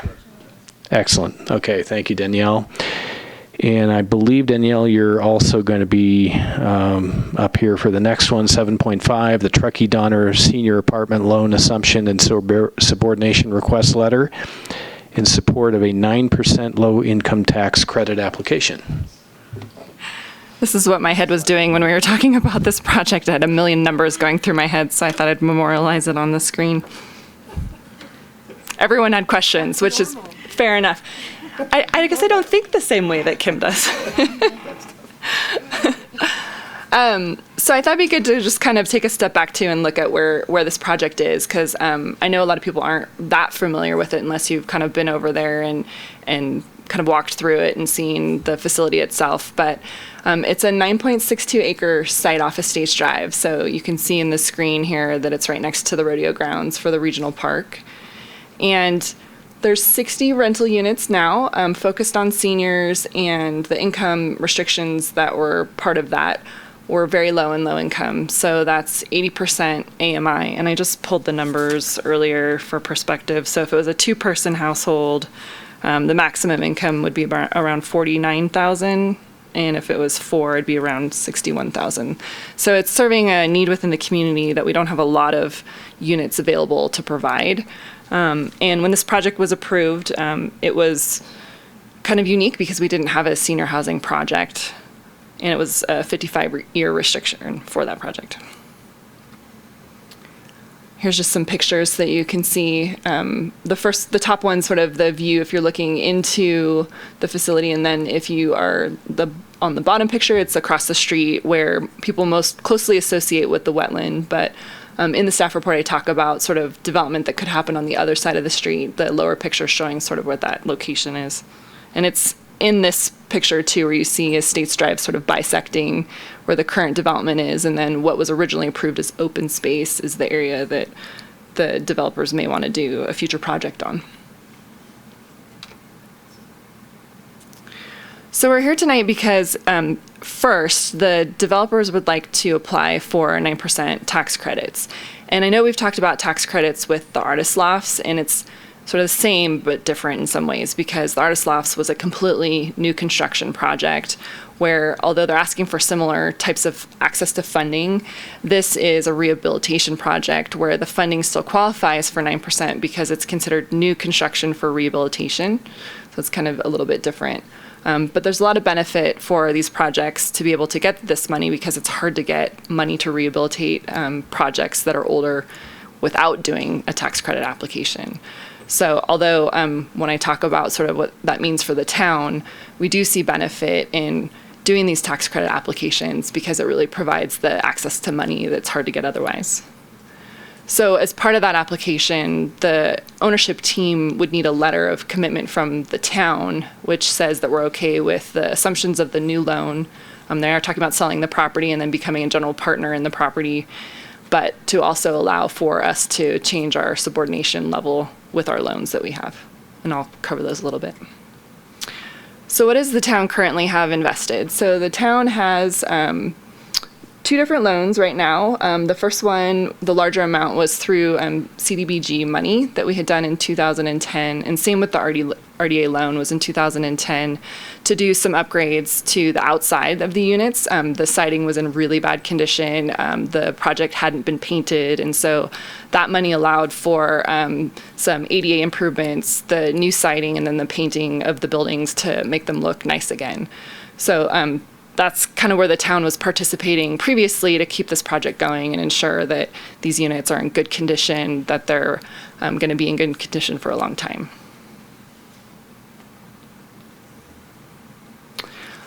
With the application, one of the questions that I got from some council members was, okay, well, if they're doing this sort of, what kind of money are they asking the tax credit allocation committee for? What does this actually mean for the residents in the units? And they're asking for just under $4 million.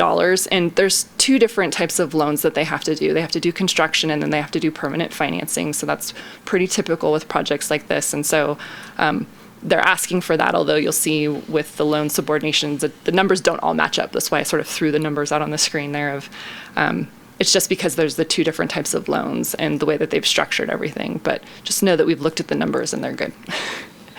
But it comes out to around $73,000 a unit. And there's a variety of things that they want to do with this money, including the ADA upgrades within the units, but then also things like doors, cabinets, flooring, the showers, paint, things that just a project of this age, it's about 37 years old at this point, would go through an update, and that's what they'd like to do. There's some exterior upgrades also that they would be doing, again, more for ADA compliance, but then also for some of the snow issues they've had to ensure that there's safe walkways, things like that. And all of that gets specified in the tax credit application, and the application is submitted to the town for full review. And we have the opportunity to tell the tax credit committee, yes, we agree with this information. It includes typically a pro forma, so we can go through all their construction numbers and everything in detail before we kind of sign off and say, this is good. There's a lot of other paperwork the town has to fill out too. So there's a good check and balance in there that they make sure that the developer who's doing the application is really working with the local agency on the application. So with the restructuring that they're doing so that they can submit the application, it would take the town's loans and kind of push them down the line so that if for whatever reason there was financial difficulty with the project, we would be in a third and fourth position with our two loans, which basically means that if money's coming in, they're going to be paying out the first two liens instead of the town's. And there is, some concern about that because, we could lose almost $900,000 of money that wouldn't be available to reinvest in other projects. But we've looked at this and consider that a pretty small risk for the investment in the project, which, again, we don't have a lot of rental projects that are for low income and definitely not for seniors. So it's a very unique project that we've been committed to investing in over the years.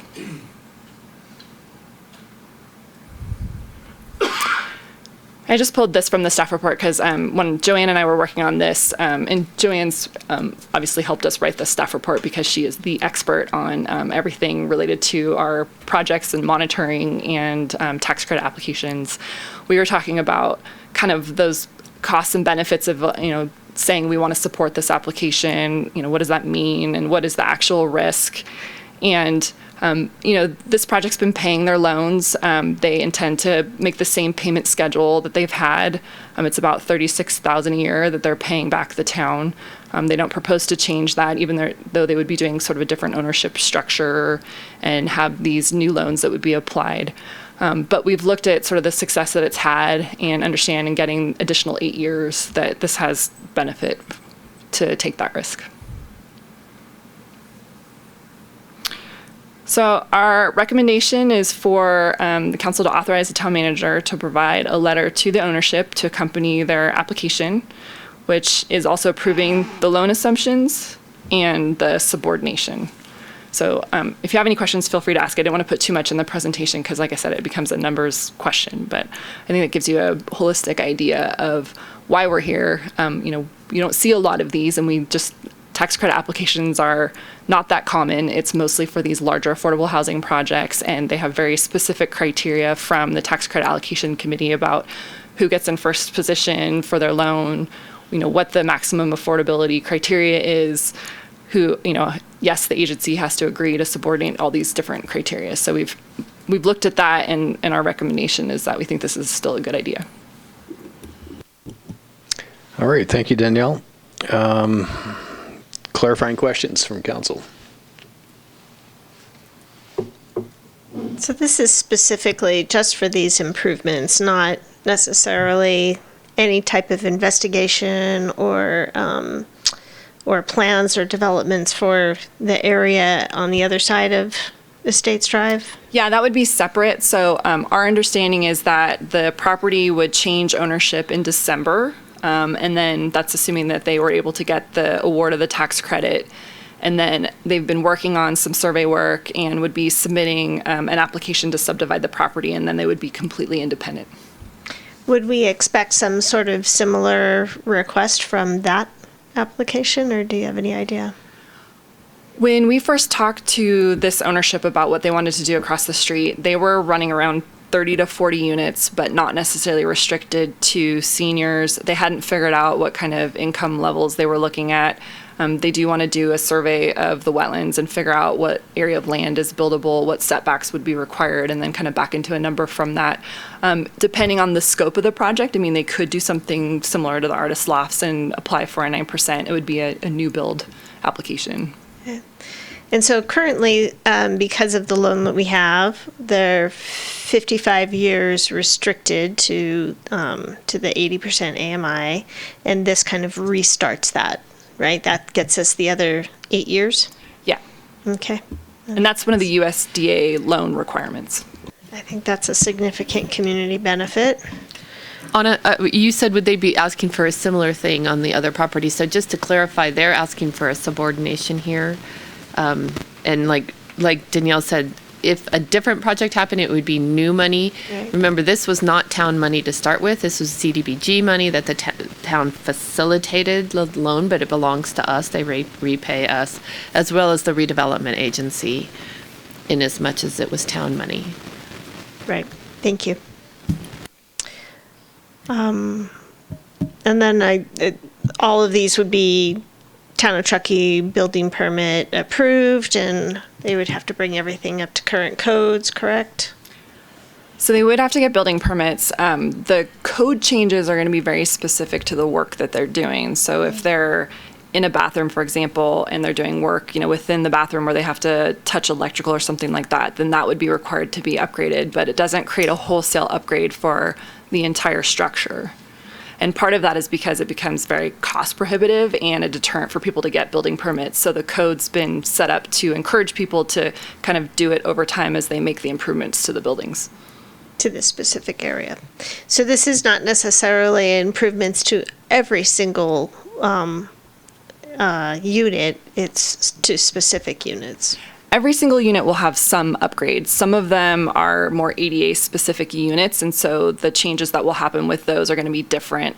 They have to have kind of the seamless roll-in showers where other ones don't necessarily have to have those. So there are some differences between them, but all the units will have upgrades. But the access around all the facilities will have to have uniform ADA compliance. Right. And they've been working on that. So this last piece of it is to kind of fill the gaps from what they didn't finish with their last work they did in 2010. Great, thank you.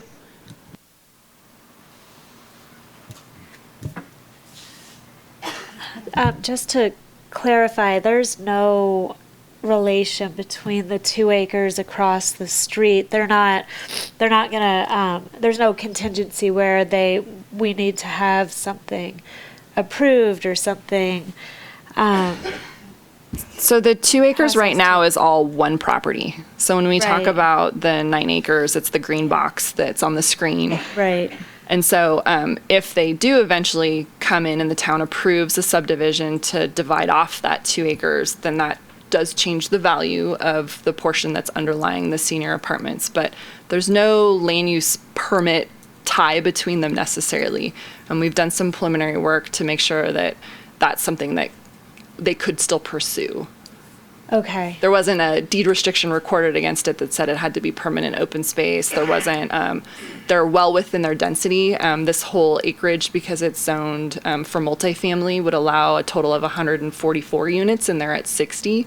So there's quite a bit of development potential that's still available, even if they kind of created that within the 2 acres. Now, they don't want to go that dense, but that's all something that we've looked at. Right. And so if we approve this evening, they're going to move forward with the 9% tax credit. It's not hinging upon if we approve something else No. in the future. Okay. Thank you.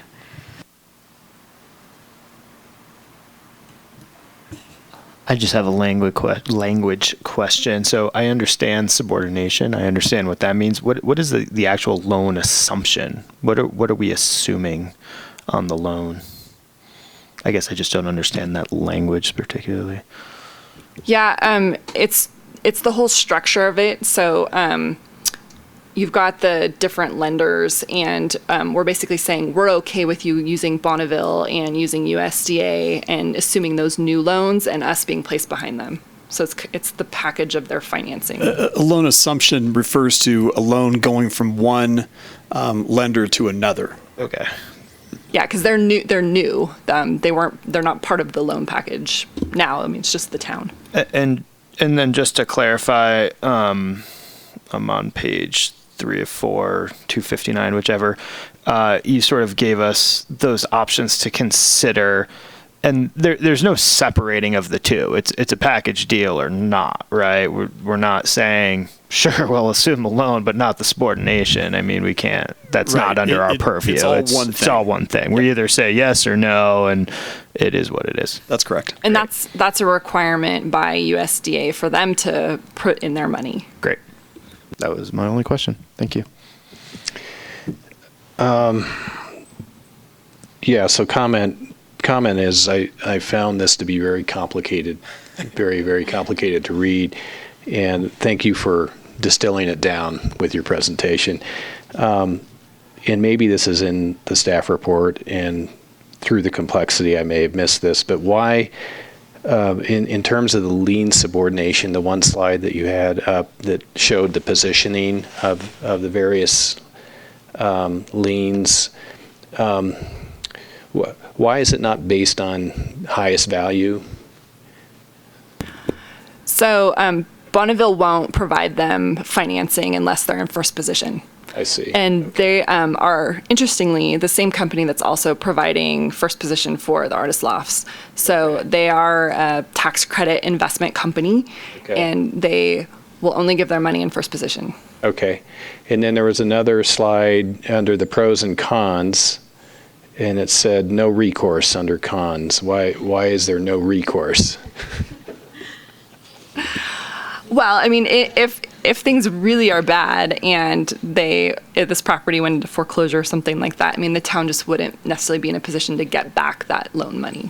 I mean, essentially, we'd be behind so much debt. There's so much just debt. because of the position we're in? Yeah, the amount of debt we'd be behind is maybe in excess of the fair market value of the property. Okay. Right. So ordinarily, any junior lien holder can pay off a default in a senior note to avoid becoming what's known as a sold-out junior. And you can do that, but it only makes financial sense to do that if there's enough equity in the property that you still are you're holding something of value after you've done that. Okay. So it's really likely no recourse. I mean, is that it's not necessarily an absolute, but it's very likely. It's just likely. Okay, great. Thank you. Any other questions? Okay, so with that, we will open this item up for public comment. See no public comment. We will. Oh, I'm sorry. You'll need to. Yeah, you got to get to the mic so everyone can hear your question.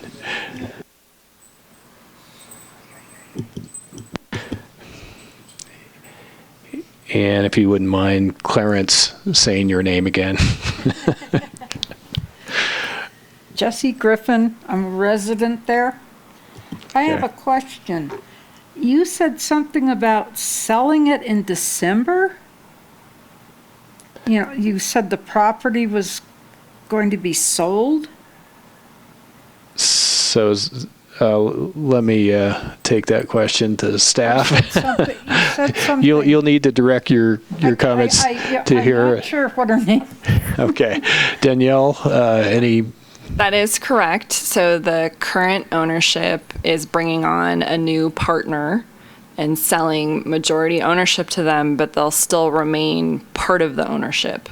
So it's a different structure. So from a resident standpoint, nothing really changes if you're living there, correct? Right. You would have the same property manager. They're not planning to do any other wholesale changes. It's just a different ownership structure. Okay. So the underlying ownership might change, but nothing changes for the residents. Yeah. They've had people running around looking at things. And, you know, the upgrades need to be done. It's an ice skating, Anna's been there. A lot of you have been there, and it's an ice skating rink and very dangerous in the wintertime, and they need to do something about it. You know, because I have other questions, but it's for the people, and if they get the loan, I will ask them then. Okay. But definitely, you know, I say yes. Right. You know, because it's a good place. It's a needed place. Right. Yeah. And we're all getting older.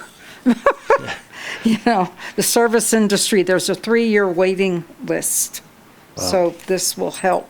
Yeah. Thank you. No, Thank you, Jesse. I wanted clarification. Appreciate I that. heard that word. Okay. Thank you. So you go by Jesse and Clarence? That's okay. All right. I got it. Okay. All right. So any other public comment? We'll close public comment, bring this back to council for discussion, deliberation, or a motion. Go ahead. I feel like this property needs to be rehabilitated. I think it's important for our community. I think it's important for our seniors.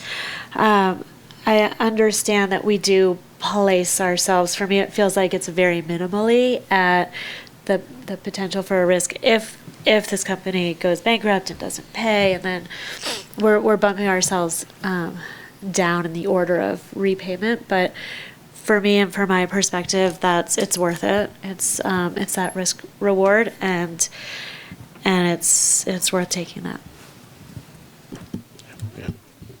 Yeah, I definitely agree. The things I continue to learn about what our amazing town of Truckee does in this community seems to just kind of, I think the list is going to go on, and this has only been the first 6 months. It's pretty remarkable way for us to keep projects like this going.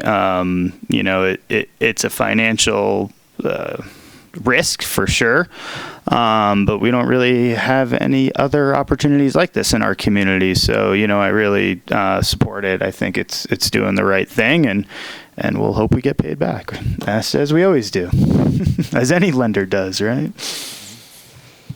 I had the same takeaway from this it's my first 6 months, and this is a pretty creative approach and to fulfilling a need in our community.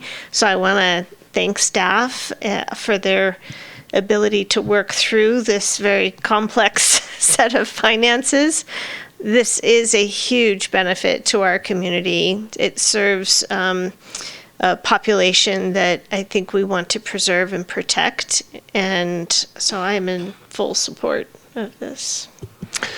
I agree with all of you. I had the pleasure of volunteering at a pancake breakfast at the senior center through the Truckee Rotary Club a number of years ago, and have done so many, many times. And the first time I recall how impressed I was with what the senior center offered to the residents. I think it's a critical need in our community, and I'm glad we have the senior center and anything we can do to help it and to make it better. And this seems like through this loan restructuring, one way to do that. So I'm in full support as well. So Maybe some bingo. what's that? Murmurings of bingo over here, Yeah. over at the staff Yes. table. So, All right. So do we need to vote? Is this okay? So we'll take a motion on this. So I motion that we authorize the town manager to provide a letter to ownership to accompany a 9% low-income tax credit application and approve the loan assumption and subordination. Thank you, Anna. We have a second? Second. Thank you, Jessica. All in favor? Aye. Aye. Aye. aye. Opposed? Okay. Motion or authorization carries. One little addendum to add. I want to, you all thank staff, and very appropriately, Danielle and Kim and Andy particularly put a lot of energy into this complicated thing, which I don't pretend to understand very well. But I think we also need to thank Joanne Anders, and she's never here, and you don't see her. When she are we is going to get to see her? She's often here, and we love her, and she does an amazing job behind the scenes to do these creative things and understand the complexities and work with all of our projects. And so, And just remember her. She asks the tough questions. She does. Well, we would love to meet her in person sometime, so that would be great. Thank you, Joanne. Yeah, thank you very much. So I think we've got two more items. I'd like to take a 5-minute break, and then we can come back for the last 2 items of the evening. Thank you.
Okay, we will reconvene with item 7.6, construction contract award for the Stockrest Springs Road Roundabout Project, CIP 1612.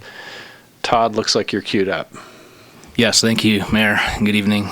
And you can just call me Todd. I only have one name. Okay. The project location is located between Glenshire Drive and I-80 along Truckee Way, formerly Donner Pass Road. The roundabout location would be at the intersection of Stockrest Springs Road and then the newly constructed extension of Jaboom Street on the west side of Truckee Way. And this is where the Coburn Crossing development is currently under construction. The hotel is being constructed in this parcel, and then we have 5 buildings of different kinds of housing: studio, 1-bedroom, 2-bedroom, 3-bedroom.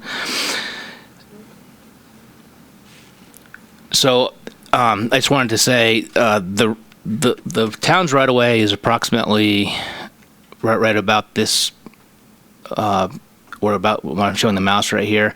So pretty much the roundabout, which we're calling the base bid in the staff report, would be constructed in town right away, and then the ad alternate in their staff report would be constructed in Caltrans right away. And I have another graphic I'm going to overlay over this to show you, and it's not quite perfect. It's just sort of an older graphic, but it shows you how the roundabout would look.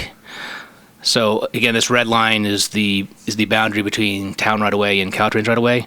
So essentially, the base bid, and this graphic is a little bit outdated. We've now extended sidewalks a little further down the hill to accommodate transit shelters, transit stops, both on the east and west side of the road.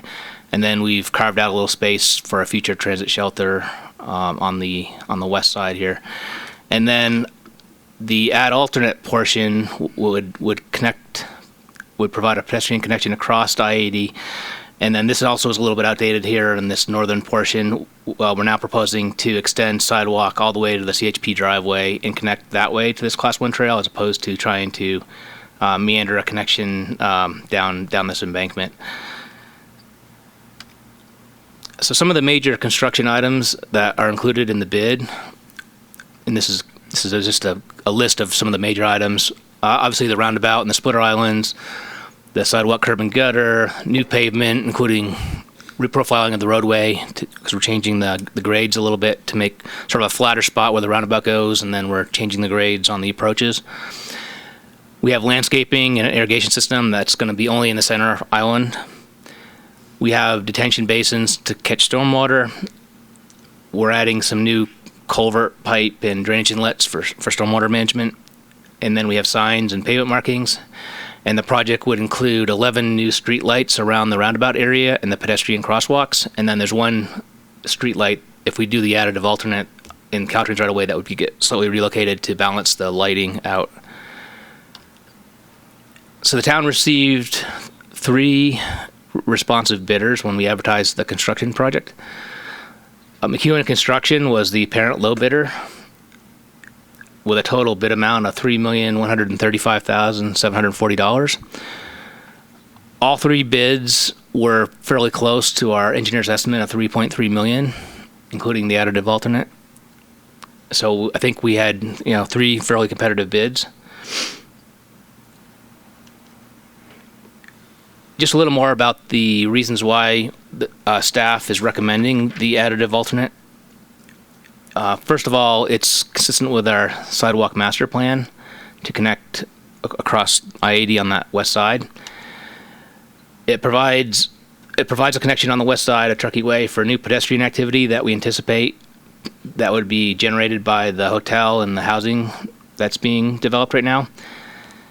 And it would connect with existing Class 1 trail, Class 1 trail and sidewalks that currently exist around the Pioneer Trail roundabout. Also, by providing sort of a hardscape trail in the form of a sidewalk, it can be maintained during the winter months. And also, there's an economy of scale right now. We have a contractor that's mobilized and ready to do the work. And also the town has obtained a Caltrans encroachment permit to do the work. We've gone back and forth with them probably through 3 iterations of minor changes that their accessibility coordinator and various departments within Caltrans have asked us to make changes. So they're not comfortable with this design, and they're saying we can do the work. So that's always a good sign. So anyway, I just wanted to get into the anticipated expenditures. So this is the overall CIP project. If we look at the 2 columns over here, we have the base bid only, and then we have the base bid plus the add alternate. So if we did just the base bid only, the construction contract plus the contingency plus what we're calling miscellaneous expenses, these include materials testing.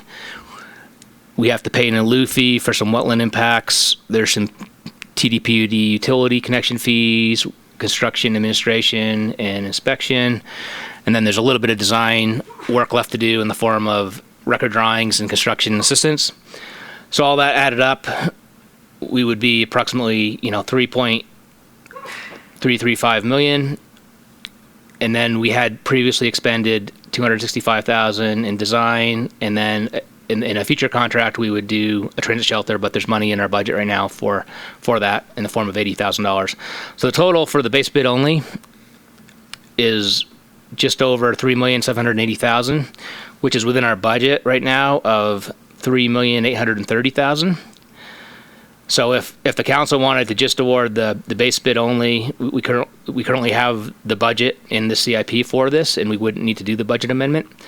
However, staff is recommending we award the base bid plus the add alternate, which adds an additional roughly $250,000 to $300,000 to the overall budget, and that's mainly in the form of this additional amount in the construction contract.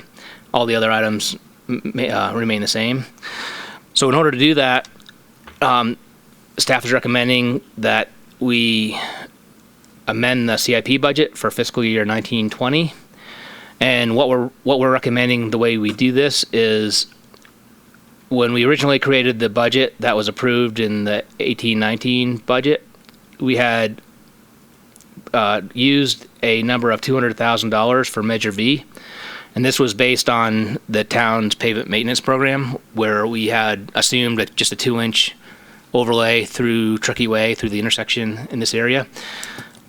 However, now that we received real bids on the job, and we are doing a little more in the form of like a 4 inches of asphalt, and we're also adding some more length in the form of around the roundabout and then on some of the approaches to the intersection. That number is actually approximately $546,000. So what staff is recommending is, since Measure V is eligible for roadway maintenance, is to amend the $200,000 by an additional $346,000 for a total of $546,000 of Measure V funds. And by doing so, it would allow us to reduce the general fund funding source by approximately $126,500. So, and this is assuming we expend all of the budget. If for some reason we didn't expend all of the budget, there could be some additional credit back to the general fund. Say, for example, if we didn't spend all the contingency funds in construction, or if there was some other credit somewhere else. So, anyway, that's really the extent of my presentation. There's a lot of detail in the staff report, but to summarize the recommendations: authorize the town manager to award and execute the Stockrest Springs Road Roundabout construction contract to McEwen Construction in the amount of $3,135,740.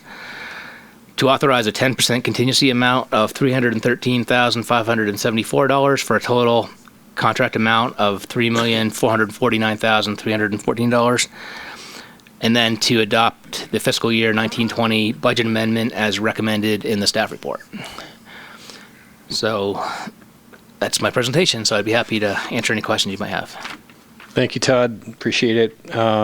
Any clarifying questions from council?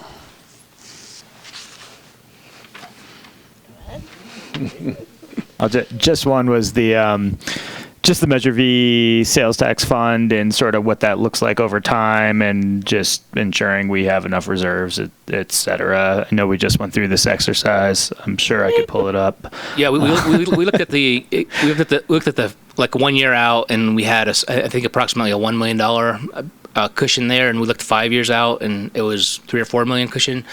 We didn't look 20 years out. There's probably some years in there where we would be expending more on roadway, but that's something I think we can adjust through future budget cycles.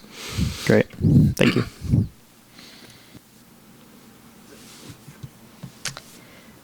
So July start, theoretically? Yeah, we're hearing July 8th from the contractor right now, which would be the Monday after the 4th of July week. Right. And they have 80 days to complete before liquidated damages They have apply? 80 working days, and a working day is defined by Caltrans standard specifications as a Monday through Friday working day. So it doesn't include holidays or weekends. So that's approximately, I think, 16 weeks. Okay. And so they could work 10-hour days, 12-hour days. Correct. They could work Saturday and Sunday if they wanted to, in order to Correct. make sure to meet that deadline and Yes. not have the liquidated damages imposed. Yes. Because, of course, those are $3,000 a day. That's bad enough, but then there's other consequences. And you said the only long lead time is the potentially the streetlights. Yes, they're typically a long lead time on ordering and receiving the actual lights. So there's some language we wrote into the specifications that says, if for some reason the roundabout's completed, the lights aren't installed, they're not here yet to be installed, that the contractor has to place a light plant, and then keep it fueled continuously 24/7 until they have the streetlights up and running. So it's going to be one of the things I have a pre-construction meeting on Thursday morning, and that's one of my items I'm going to really announce, hey, you guys need to get these streetlights ordered ASAP, just kind of reiterate that and emphasize that. So I think that's something, so part of the I have several items that I want to do that with on Thursday morning, but so I'm just going to, so we have a pre-construction meeting with the contractor on Thursday morning. There's several items like that. We want to get there's a construction camera that's included in the bid, and I think you asked a question about that. Mm-hmm. So on this job, we want to basically do a time-lapse photography. So it's something we haven't done on very many projects, but it's about a $20,000 cost, and I think it'd be a good, way to see from start to finish the construction activity. So anyway, that's another thing they have to get going right away, as well as their BMPs and stormwater permits and that kind of thing. So Is that going to be a live camera, or is that something that you're going to take all the data and well, I think what we put a live stream I'm not sure together? yet. We'll have to see how it. I think on the mouse hole when we constructed that project, it was like a 15-minute. Every 15 minutes, you could see sort of an update. I'm not sure if that's going to be the same with this camera. Mhm. That's something we're going to have to try to figure out, and then try to get it up onto the town's website so that we can kind of watch it. So the goal would be to live stream it, though. Right. Okay. And the street lights, are those the solar-powered street lights like we have on Brockway? We opted to go with hardwire streetlights, and the reason for that is we currently have one large street light that's really tall out there in the corner, and it's solar powered. And we've heard from many folks. We kind of asked around before we made the decision to go with either solar or hardwire. Is that during like storm events and things that the street light doesn't work that well? So we decided in this case we would just hardwire them. They'll still have the sensors to make sure that they're not on during the day, and Correct. that okay. And then remind me again of there was some component of improvements for Jaboom Street that's not included in this, but essentially we're connecting this this project to downtown through its connector to East Jaboom Street, correct? Right. So the housing developer was required to do all of the roadway work on Jaboom Street to extend it, up to about 100 feet short of Truckee Way. They added all of the underground utilities, added the sidewalk and fringe improvements, as well as a Class 1 trail that runs along their property and then connects around the backside to Jaboom Street. sort of where their property starts around the second driveway of the cemetery. So, They also constructed Jaboom Street through the property, which didn't previously exist. Right. And they also built a sidewalk along the frontage of the cemetery district to the multifamily housing project that's to the west of the cemetery property. The Stone Ridge. That's what I was Right. trying to Yeah, on the figure out. hill. So there is a pedestrian path of travel to connect all those units with our downtown. There's a portion of one. Portion of It doesn't go all the way down to Bridge Street, which is where it ultimately needs to get to. Right. There That's what we had talked about in the budget as a future, yes. that portion of it. Okay, thank you. Anna, you asked a number of my questions, so thank you for that. The bids were really tight, which was, I think, positive to see. And I was just curious, is prevailing wage a requirement for this project? Yes. Okay. All right.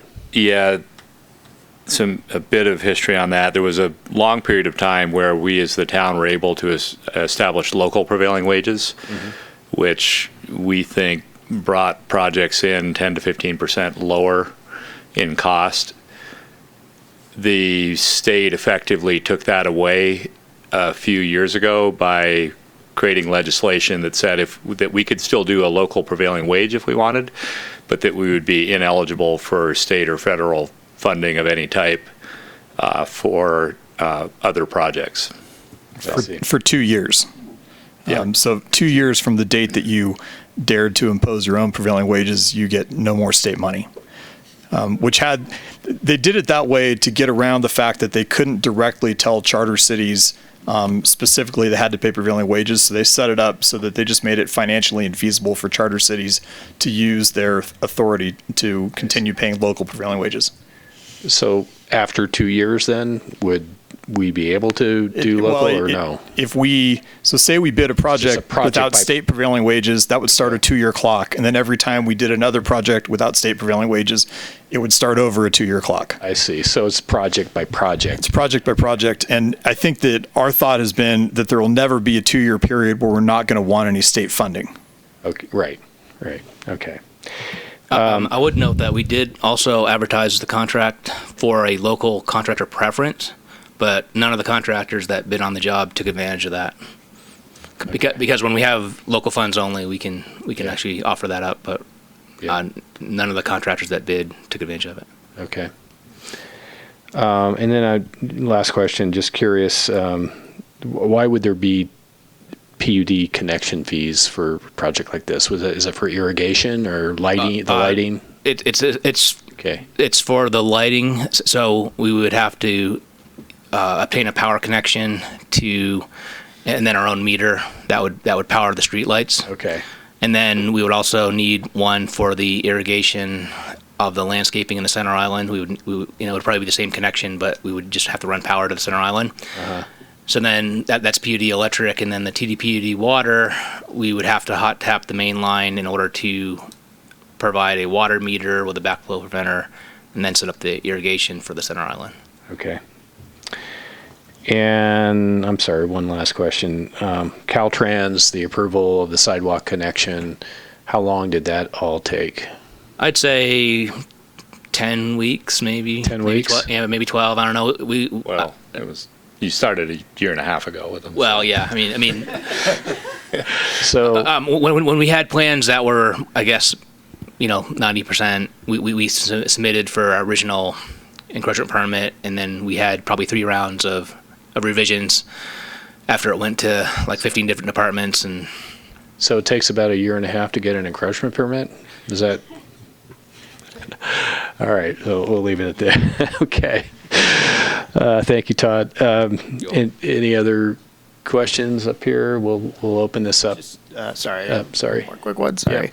Yeah. The add-on of the sidewalks going south on Truckee Way. Is there a sidewalk going south, and what's that actually going? Is that another just sort of dead end? It would end at where the transit pull out would be. So we would be If I can find. So we're anticipating a transit stop there that doesn't currently exist, or will be added, or I guess what's. Yes. So what we would be adding over here is we'd extend the sidewalk with a little like a 8 or 10 foot wide pull out for a bus to pull off, and then the sidewalk would be there. So when pedestrians unload the bus or they would have a sidewalk, and then the sidewalk would taper back into the Class 2 bike lane just below where the pullout would be. And the same thing would happen on the east side of the road.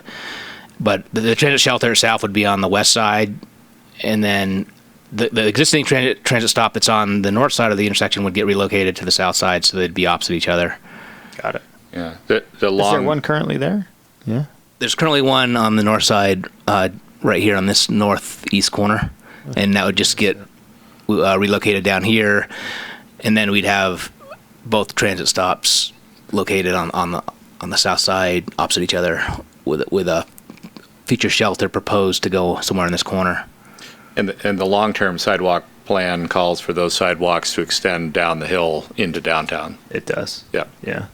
Who would be funding that? Is that just a CIP at some point down the road, a town CIP? Because there's not going to be any more development on that hillside, I'm assuming. I wouldn't expect any. Yeah. Okay. Thanks. Okay, we'll open this item up for public comment. Seeing we still have some public here, but we don't have any comments, so we'll close public comment and bring it back to council for any discussion, deliberation, motion. Who would like to start? I would. I'll jump on it. So this was, just kudos to Mr. Landry and staff. This was a very well developed project and received strong bids in an incredibly competitive market time.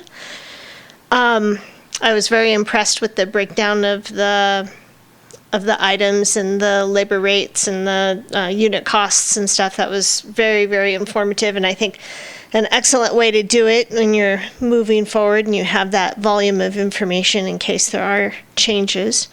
And we have already funded this, so it seems appropriate to move forward. My only hesitation is when I'm, of course, looking at greenhouse gas emissions, we're going to have a temporary increase as we construct this. Then we are going to have an indenturement with those 11 new streetlights that are hardwired.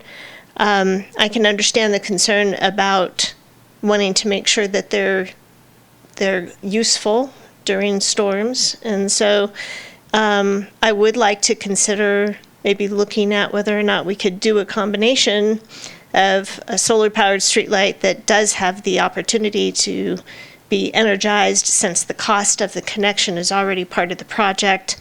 I think that would bring the long-term greenhouse gas emissions and detriment of this project down to negligent.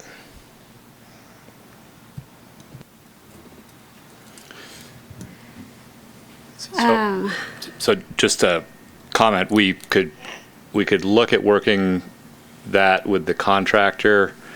We would recommend we add budget to the project if we're going to do that. My recollection was that the solar powered light that we put in at that intersection a few years ago was in the $10,000 to $12,000 price range. So we would need to investigate the cost increment, but it would be 11 lights, each with solar panels, batteries. It would be the delta between what you have currently specified and what you'd be installing. Yes, yeah, and I'm not exactly sure what that is, but I don't think the delta would be $11,000, but the cost of the original light. Correct. So, but it would be whatever the delta is per light times 11. So that's something we can explore, but there would be an additional budget increment we would be recommending now if we do that. And I would consider that just to remind the rest of the council, they do have a 10% contingency built into this as well. So depending upon what we think the impact of that would be, it's a hefty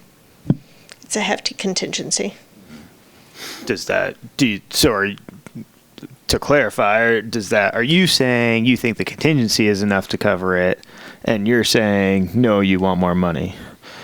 Just to be clear. Yeah. So yes, the goal with a contingency is to not use it.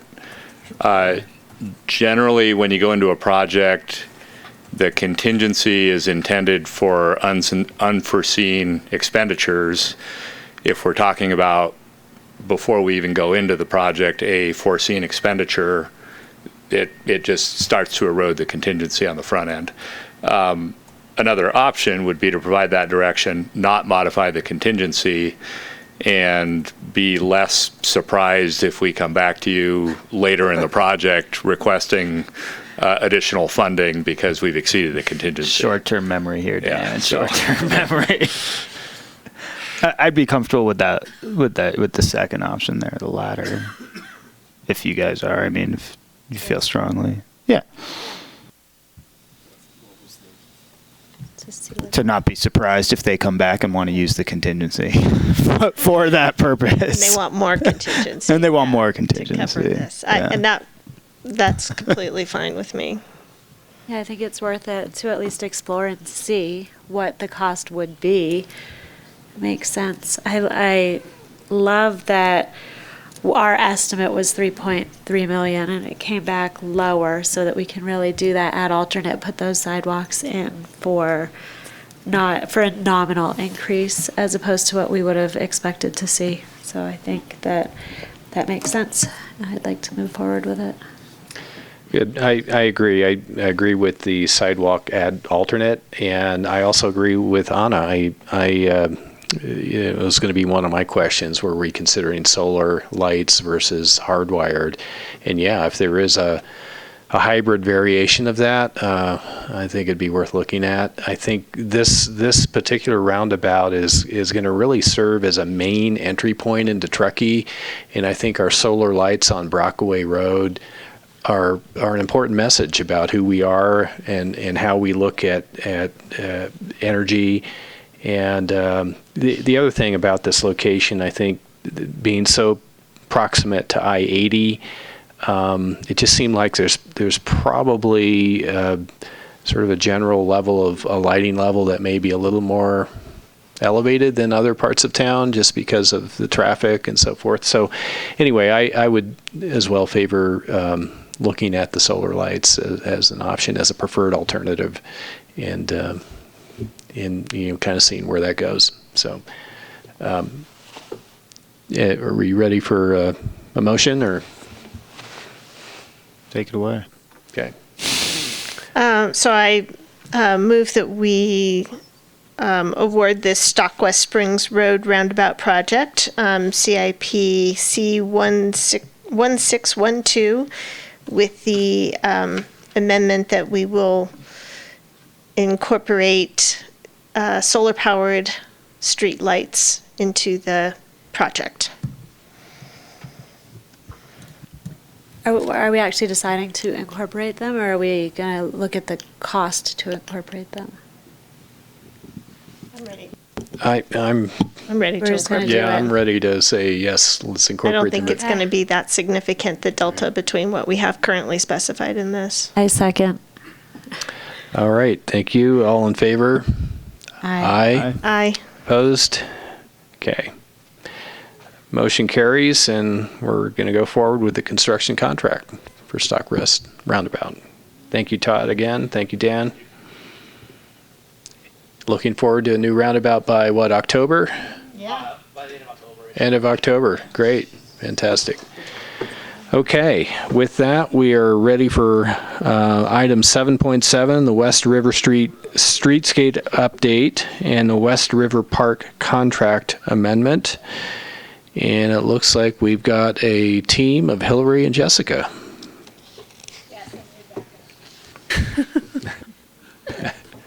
We're squishing together some projects here. Good evening, Mayor and Council members. Tonight we're going to talk about the West River Streetscape project update and also the West River Park contract amendment. So we're kind of combining these since they're right next to each other. Just to give you an update, this is the existing West River streetscape area. This is what we started as last fall when we awarded the contract to Loomis Engineering for the design of the streetscape project. Since that time, there's been a lot of moving parts in this area. We have the Reimagine Bridge Street project on Bridge Street, which we did anticipate, and they know they need to coordinate with this area. But we also have a lot of private development projects, not just the rail yard going in across the tracks, but possibly a new hotel on the corner of Bridge Street and South River Street. And the West River Park, which is this red star here, and the new Old Trestle Distillery, which was recently approved last month, and then 3 other redevelopment projects on the corner of Mill Street and West River Street. So just to give you an idea of how many things are going on at the same time in this area.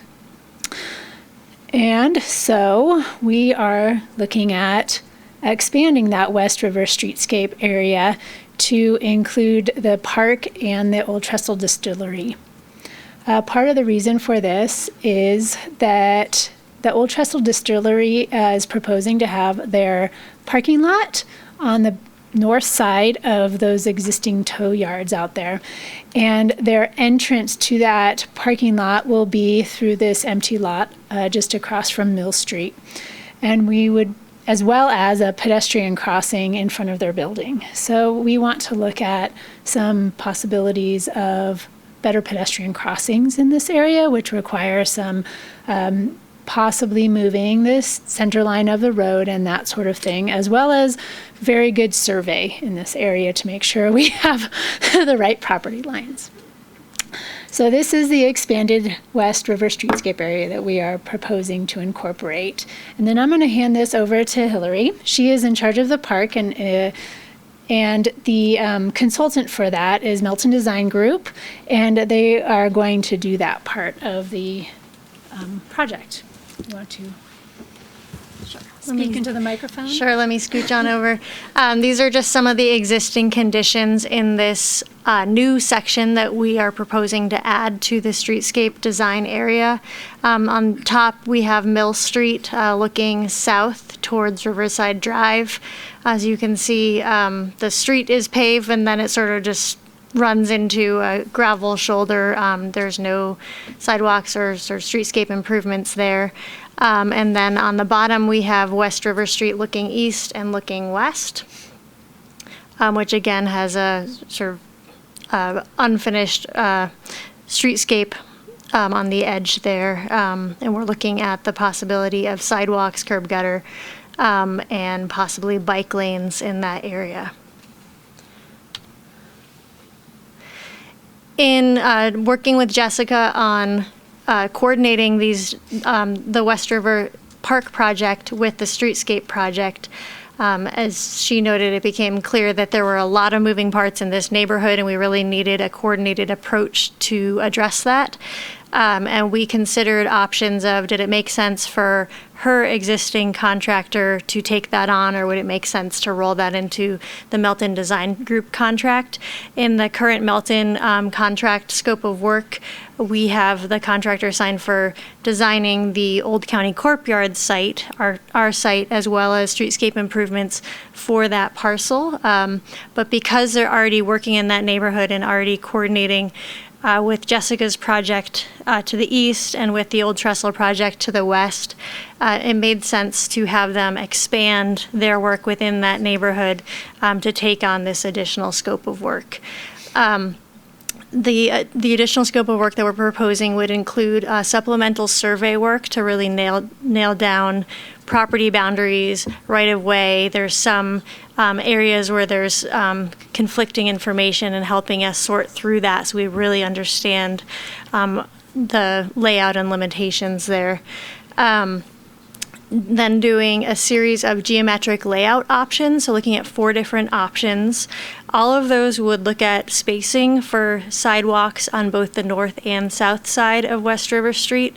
At this time, we are not anticipating the town constructing sidewalks on the north side of West River Street in this section, but we wanted to make sure that that was taken into consideration so that in the future, if either of the commercial properties on the north side of the street, which is the Dependable Tow property and the Flyers property, so that's over here. If either of those properties were to redevelop, that there would be space potentially available so that a redevelopment could include sidewalks in that area. Then the 4 different options that we are asking the consultant to look at would include a parallel parking option in front of the Old County Courtyard, so on the south side of the street. And if there were a parallel parking option, we're asking them to look at bike lanes with that. The second option would be angled parking in that area without bike lanes, and that is really more due to safety than to spacing.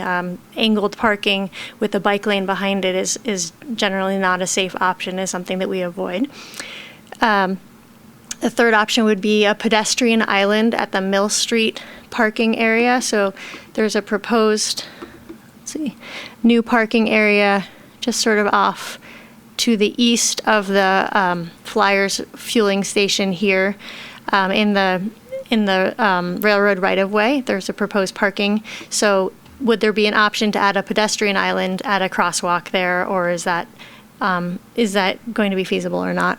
And then the other option would be a potential of a pedestrian island at the crosswalk here from the Old Trestle off-site parking, which is across the street here, over to the Old Trestle site. Once the consultant has developed those 4 different geometric layout options, we will work with them to select a preferred alternative, and they would be responsible for doing a 30% design for the preferred alternative, and then coordinating with Loomis, which is the contractor on the east side of West River Street, to determine a match point so that we make sure that the portion that they're designing, the portion that Melton is designing, meet up with the road alignment. Am I forgetting anything there? I think you covered it. Okay. So what we're asking for tonight is a contract amendment for the Melton Design Group contract. The current contract is for $309,099 with a $30,909 contingency.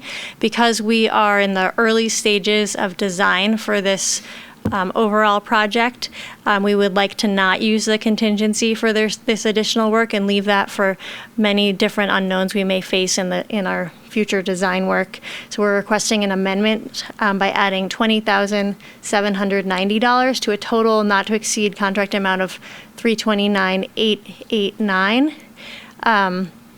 And right now we do have in the fiscal 1920 budget, we have the design work as well as a small amount to begin construction.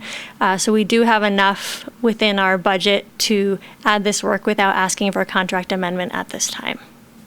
So with that, I'll turn it back to Jessica to learn about the east side of West River Street.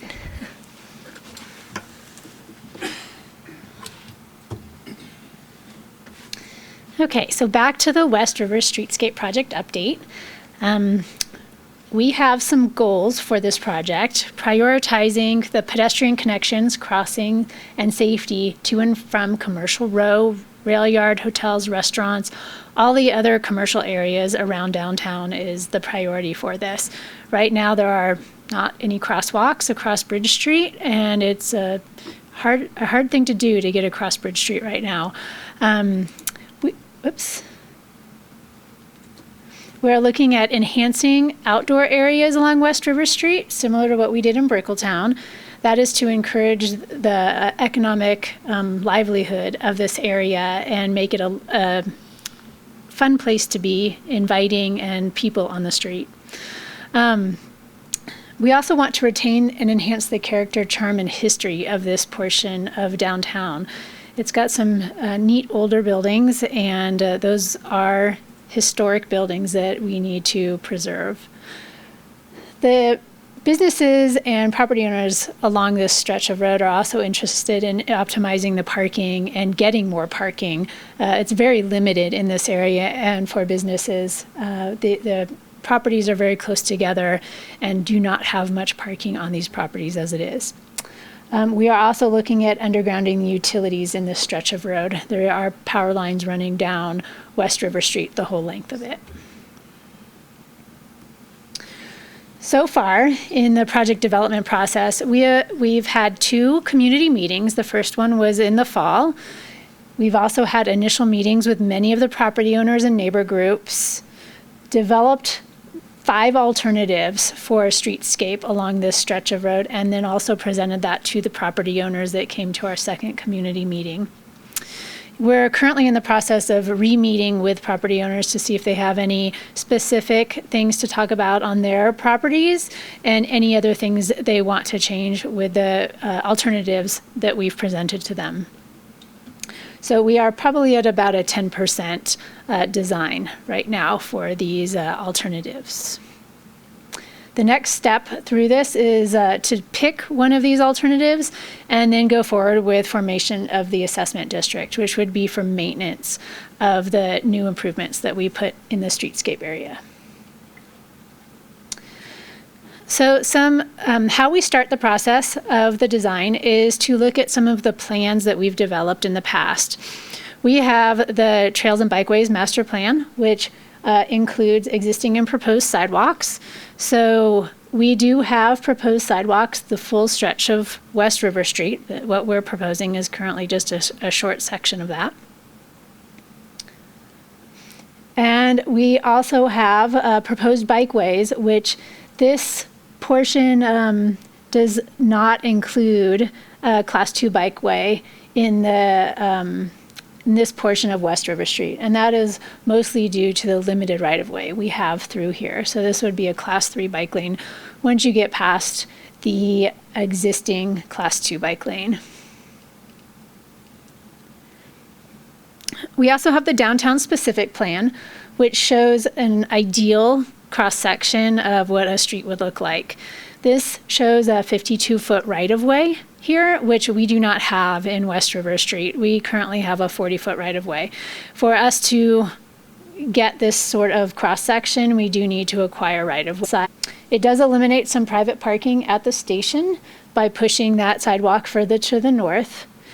And the parking spaces do increase with this option.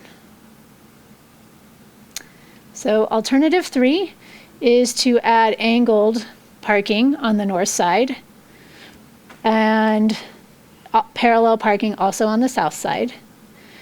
And this is an increase of 89 public parking spaces, a decrease of 7 parking spaces for a total of 190 parking spaces. Again, this the further north we push this sidewalk encroaches more in Union Pacific Railroad right-of-way. And just to summarize the parking, this is the parking comparison. We have done a parking count out there. There's kind of for the existing parking spaces, there's kind of 3 segments. Private parking, privately maintained in the public right-of-way. Those spaces are partially currently in the town right-of-way. Sometimes they're partially in private area, so they're kind of half and half. And then the public parking spaces. The current count is about 115 spaces, and this is just on West River Street. 18 of these private parking spaces are located in the station parking lot. As the alternatives are 1, 2, and 3, they increase a little bit in the parking counts. But those that third category in the existing goes away. Those privately maintained in the public right-of-way would go away with the new sidewalk. And just kind of a follow-up comment on parking is one of the there's different schools of thought on parking. One is provide less parking and you encourage less automobile activity. there's a flip side of that we typically hear from the business community is that there's if you don't have some reasonable amount of parking, that the commercial viability of the area suffers.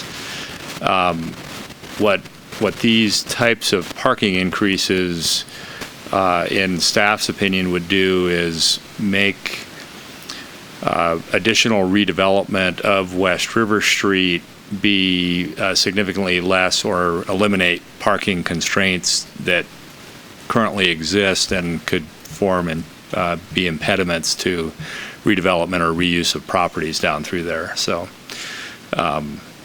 there's a whole council meeting agenda item potentially just on that topic that we could get into. But I think the notion is that the additional parking improves the commercial viability of the street, which then improves the likelihood that the redevelopment we are seeing on West River Street will be able to continue. So, on that note, there's also some of these redevelopment projects like the Hotel Avery on the corner that is proposing to use some of that Jack's parking lot, where the dirt lot currently is, as their parking. And then the park that we're developing may need some additional parking, especially with these private partners that have intensified use there. Some of these redevelopment projects right on the corner of Mill Street are intensifying those uses from single family to multifamily as well. So just to give you an idea of the intensification of uses that are possibly occurring with some of these development projects, some of the additional parking would be used. We do have a few renderings of the West River Street area. This is the area, this would be the Jack's exit towards the west. And this is the Morgan's Lobster Shack and Cornerstone Bakery and the Sports Hub down here, which would have an expanded sidewalk to allow some outdoor seating possibly, and landings for the crosswalks across the street in that area. And there's a 3D rendering of that as well. So then we'd like to talk about the project components. This project has gotten a lot more parts than we originally envisioned and more expensive. And so there may be needs to phase this project. So we've broken this area into different project components that would allow pieces and parts to be constructed either together or in parts. The first one is the sidewalk and parking, south side of West River. So the sidewalk along the whole south side. The Jack's parking lot along with the angled parking. Mill Street parking lot would be the new parking lot, and the angled on-street parking that goes along with that. The sidewalk and parking along the north side between these two parking lots, connecting them. And then also the undergrounding of the utilities. Keep in mind that undergrounding the utilities would be very unlikely that we would do if we don't do it along with this streetscape project, though. So we'd want to do it probably at the same time. And then the expanded area would have two other project components. That is the West River Streetscape Park frontage and the West River Streetscape Old Trestle Distillery frontage. So the sidewalk in front of those two properties.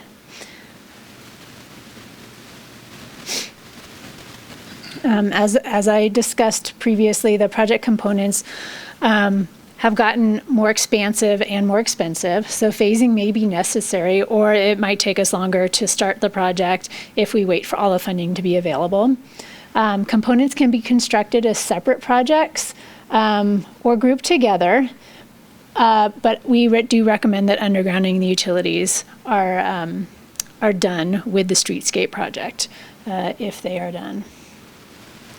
At this time, the utility easements, needs, and locations are not known at this time.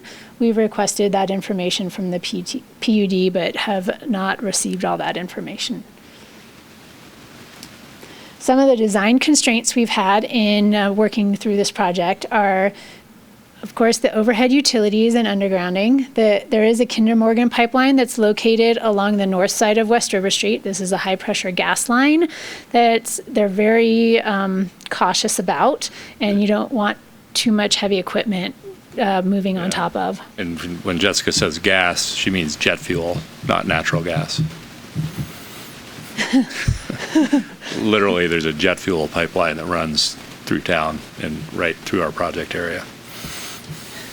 It's not very deep. We did do potholes on it. It's about 3 feet below existing grade, and it's right at the edge of the street roadway, existing roadway. Of course, we have the issue with the Union Pacific Railroad property in this area. The West River Street Road is on an easement from the railroad, so it's not even technically a town right-of-way. And then anything north of that is also railroad property. Currently, they're asking about $31 a square foot for the Jack's parking lot, just to give you an idea of how much their land is going to cost for this project.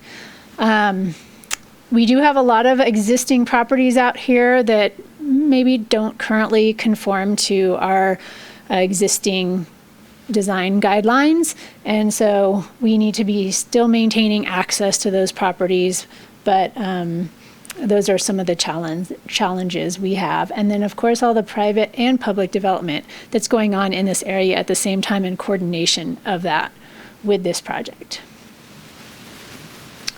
The next step for this project will be the Landscape and Lighting Maintenance District formation.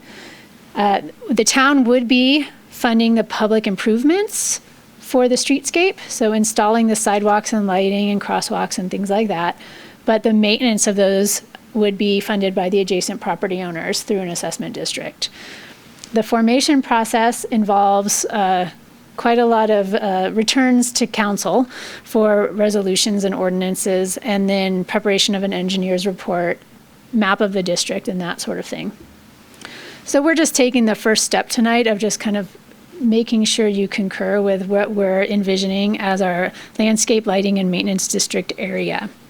Every year, the properties in this district would be assessed, and we usually return to council every year with that recommendation of how much the property is assessed.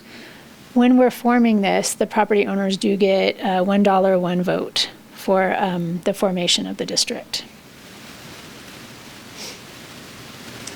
So this is the proposed landscape and lighting district area. So it's formed by that black line you see and includes the properties shown in red. This is railroad property to the north. Some of this, such as the Jack's parking lot, is actually listed,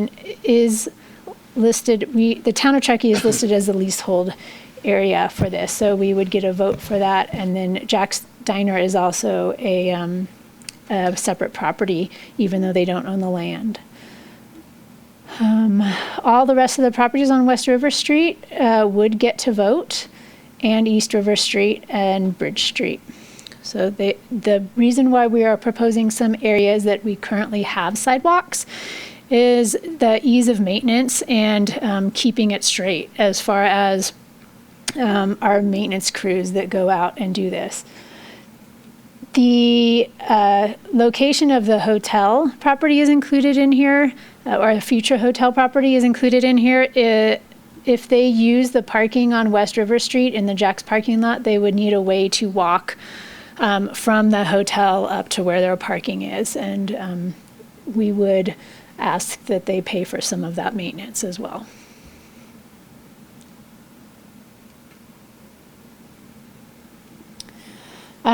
Just a little bit more about the assessment district. This is the rate information. We think that the cost of the maintenance in this area would be in the range of $75,000 to $100,000 annually. It funds the sidewalk maintenance, including snow removal, sanding, snow off-haul, sidewalk sweeping, and repair. The landscape maintenance, the cost of the utilities, such as for the lighting and the irrigation, and general maintenance and repair of this area. It also does the insurance costs for, since the town would be taking on this liability with the sidewalks. For the assessment district area, the town's responsibility would likely be the Bridge Street segments, West River Street Park, and portions of the Jack's parking lot. The property owners would be responsible for the sidewalk directly in front of their property. And there are some unknowns in this area, such as on the Union Pacific Railroad property. They do not get assessed, so we can't send them a tax bill, and we would likely not have much luck in getting them to pay for maintenance of the sidewalks across the Union Pacific Railroad area. So we've considered a couple options of distributing that to the property owners, or the town takes it on through the parking district. The anticipated cost, depending on those different options, are $220 to $340 per square foot of sidewalk area. And so then we're back to the recommendation. We're recommending that you authorize the expansion of the West River Streetscape project limits to include the West River Street Park and Old Trestle property frontages. Authorize the town manager to execute a contract amendment in the amount of $20,790 with Melton Design Group for survey and design of streetscape improvements adjacent to the West River Park and Old Trestle Distillery projects. Direct staff to perform 30% design on the entirety of the streetscape project components, and approve the proposed landscape and lighting district boundary as outlined in the staff report. And that's what I have tonight, and I'm happy to answer questions if you have any. Thank you, Jessica, and thank you, Hillary. Very thorough overview. Really appreciate that. Any questions from council?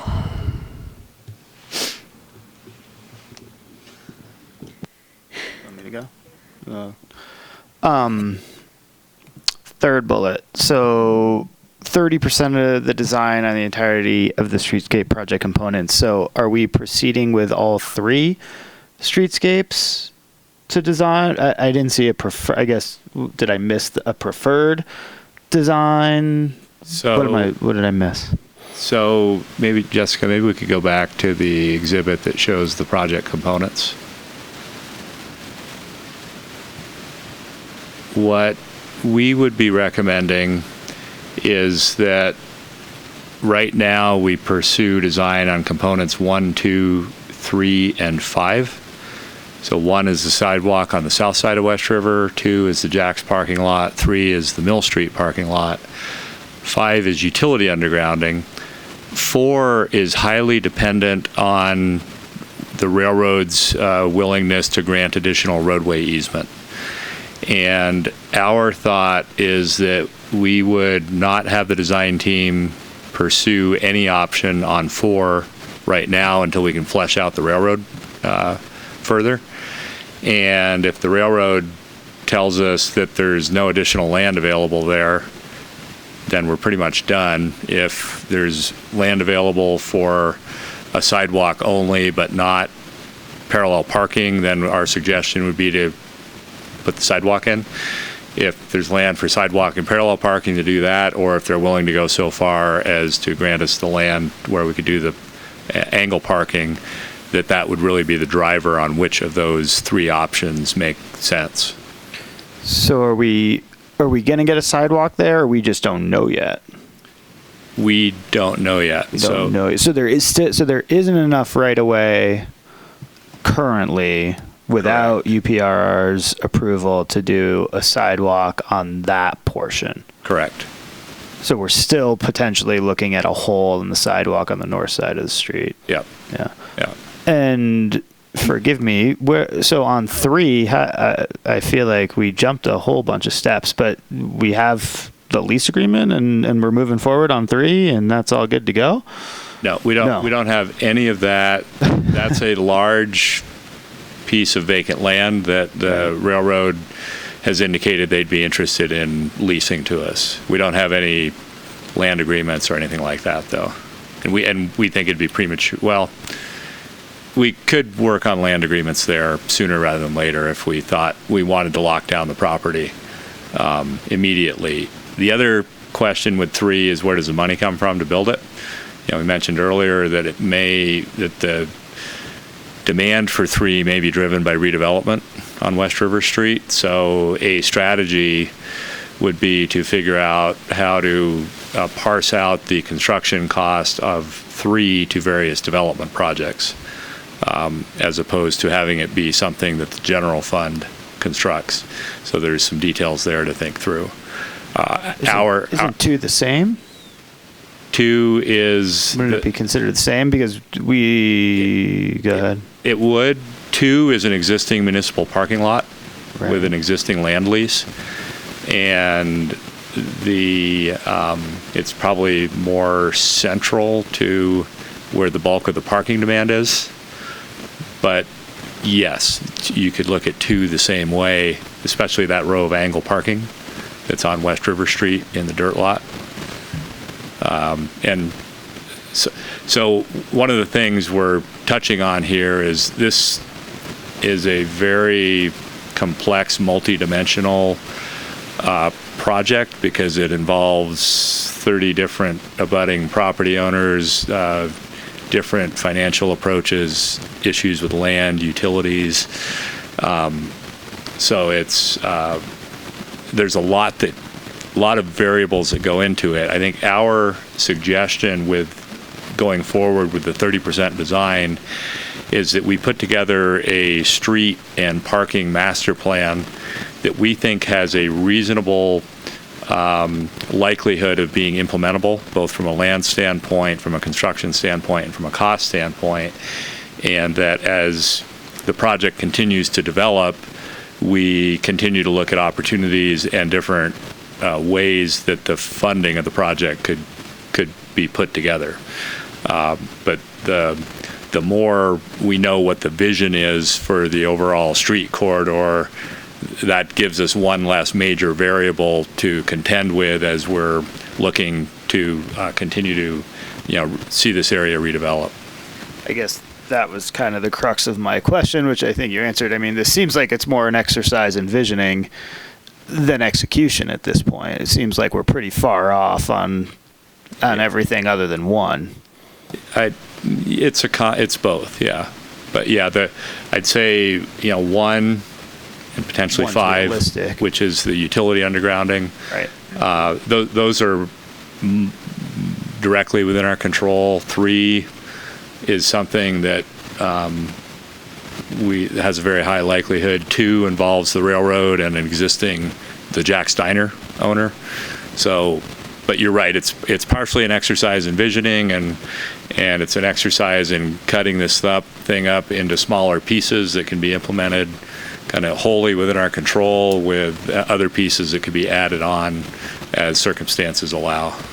And will the assessment districts sort of follow suit with the improvements, as they get completed? I mean, I know from my experience with assessment districts, you might not be at that $100,000 number. That might be the number once you're done with 1 through 5 or whatever it is, but your assessment district is going to be incremental according to the improvements that are done. Yes. Yes. And will property owners, so for example, let's say we proceed with 1, are you going to, will the assessment, let's say 1's the only thing that gets done, or gets done first, and it's standalone for 2 years, will the assessment district be constricted to those that have been directly affected, or will the entire district still be responsible for the costs incurred of the entire district? So the entire district would be responsible. However, the assessment method we would recommend in all likelihood is that it's the amount of sidewalk square footage on the frontage of your property sets your assessment. So if you happen to be a property owner where no sidewalk has been constructed on your frontage, that's what I'm getting at. Your assessment would be 0. Okay. There won't be any sort of, back or whatever. There won't be any of that. Somebody won't have to pay if they're not seeing a direct investment on their property.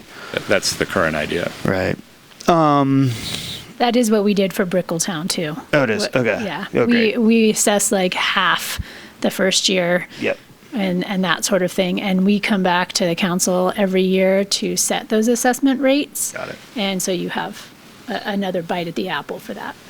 And then in your sort of three diagrams, there were some different iterations of like that bulb out in front of the hub and Morgan's and stuff like that. On the one that we're looking at now, are we proceeding? So I guess yeah, exactly. So I like that. I think that looks great. I mean, are we considering getting rid of that? Is that a property owner thing? I mean, at one point, do we bow to the property owner versus bowing to the community, and sort of where's that balance gonna take place? Are we gonna have another crack at it to sort of look at these three alternatives again? What's that process look like? Yes. Yeah. We initially met with property owners and got kind of their visions of what they wanted with their property. So this larger sidewalk in front of the Morgan's Lobster Shack and Cornerstone Bakery was what they asked for, but it also made a nice landing point for the crosswalks from the parking lots. Sure. And so in presenting this to the property owners, they liked this vision. And like I said, other areas could be expanded just by filling in a parking space or two as well. So it gives property owners a little control of what's going directly in front of their property. Yeah, and to go a little further though, I'd say it's kind of an incremental and a somewhat organic process, because there are many times where the larger community's interest and the individual property owner's interest aligns. Sure. There's some points where they don't, and as the project evolves, sometimes we run into those tension, points of tension with the project. So, and property owners' opinions change as the project evolves, is what we have learned in the past. And what we saw in Brickletown is the initial mindset was we've got to maximize parking by property owners. And then as the project evolved, there seemed to be recognition that wider sidewalks that allow for outdoor dining and those types of improvements had value, but they hadn't just necessarily thought about it yet. And we're starting to see some of that in this project as it develops as well. And that's sort of why I asked the question. I think, being a business owner myself, we're extremely myopic as to what hits our bottom line the quickest and most way. And, your easiest thing is more parking. Give me more parking, I'll get more customers. When the reality is creating inviting spaces probably creates more customers at the end of the day for you. But, it takes a long time to get your head around that. So that was sort of that balance of, those of us up here, we're looking out for the community. We're looking to create the space rather than, maybe more parking essentially. I know it's going to come up on the bike lanes and just, it's a lot. Like when we look at it in this picture, it seems like a sea of parking. It seems like a lot of parking. It seems like, it'd be nice to bow to a bike or at least create some opportunities for some more safe biking in there. I mean, I think the grand vision with a bridge, and you showed us that other picture, kind of quells a little bit of the bike conversation, back a few slides.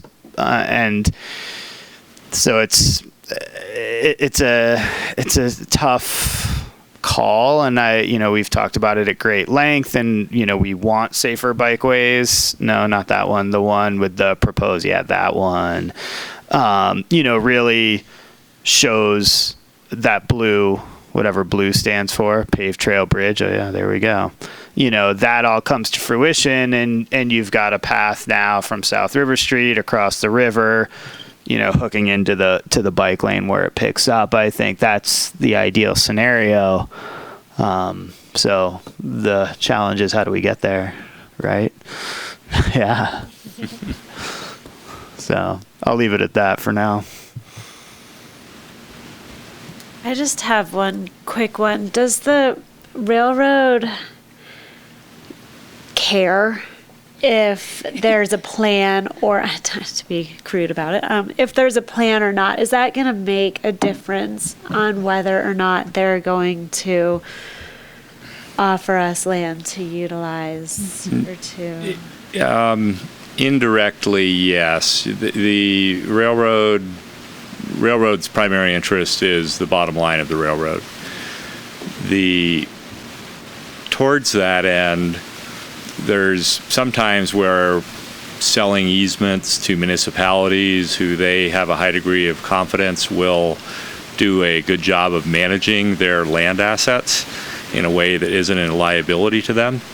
It can be favorable from their perspective. The opinion on that tends to change based on who the staff person is assigned to our region, which tends to change every couple of years. So we sometimes see folks that are very interested in getting land deals done, and we sometimes run into folks who are less interested. So it's a very fluid process. At the end of the day, it comes down to the railroad's bottom line, and there's some times where they see their bottom line interests being met by selling us easements or granting us leases, and there's other times where they don't. How good downtown Truckee looks, though, is not high on their list of priorities in terms of motivation to work with us or not. Okay, thank you. Safety is a high priority for them, though. So if we can tie that into safety, they might be more willing to work with us. That's actually a good point, and I was hoping you could bring back up the slide that you had on the goals. And just wondering where safety lies on the goals. Prioritize pedestrian connections, crossings, and safety to and from Commercial Row and all the different areas through there. Okay. As well as the Legacy Trail. Okay. And that's a question that I had asked you, that this does not accommodate East River Street and the connection to the Legacy Trail. That's kind of going to be a whole separate game plan for that side.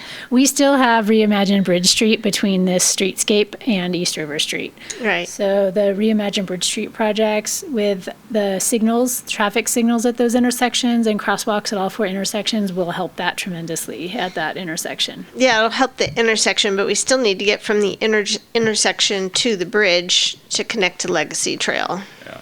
And the fortunate thing is that the traffic volume on that section of East River Street is it's probably about 1/15 of what it is on the section of West River Street. So the level of conflict is significantly lower between cyclists using the roadway, pedestrians using the roadway, and vehicles over there than it is on West River.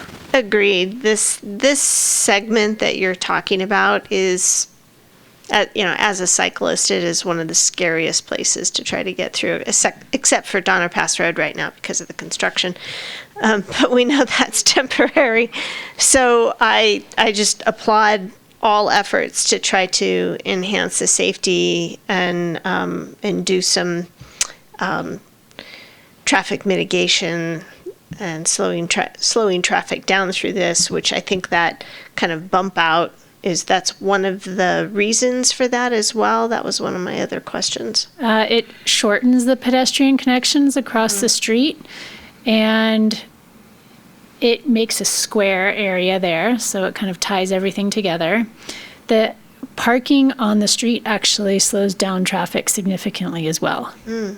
So parking cars on the street, even though that doesn't sound intuitive as far as safety, slows traffic down significantly just naturally, with people driving a little bit more cautious due to people pulling in and out and doors opening and things like that. Yeah.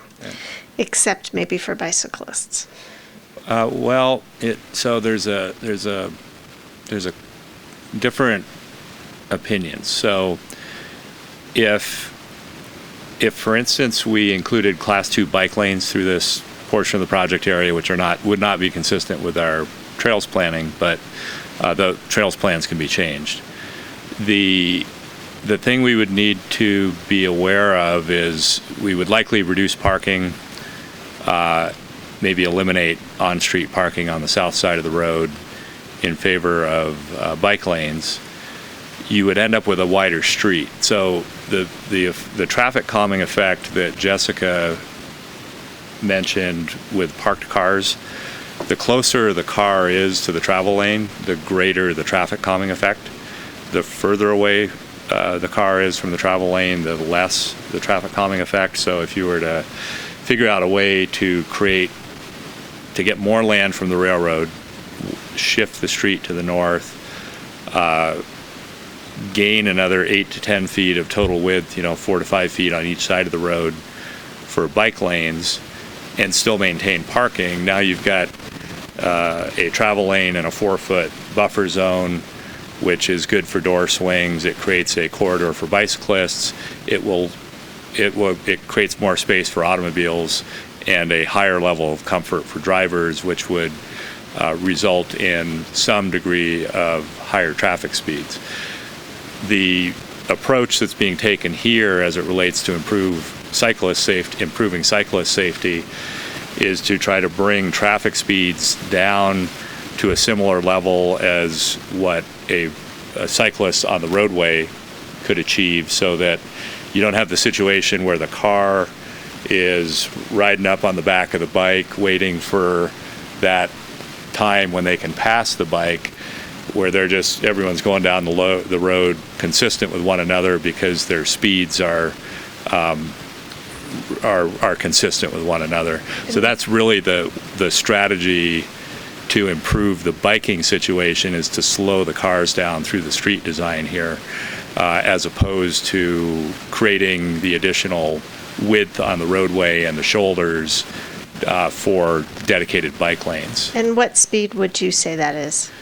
The goal here would be the 15 to 20 mile an hour range, which is what we see Commercial Row and Brickletown operating at. Okay. So what we've done with the design team is basically take the same street geometry, parking space depth, parking space width, roadway travel lane width that we see on Commercial Row and in Brickletown, and we're applying that here on the theory that the way people drive the street in Brickletown and Commercial Row, if you design the same kind of street with the same geometry on West River Street, you could reasonably expect similar behavior by the public in using that street.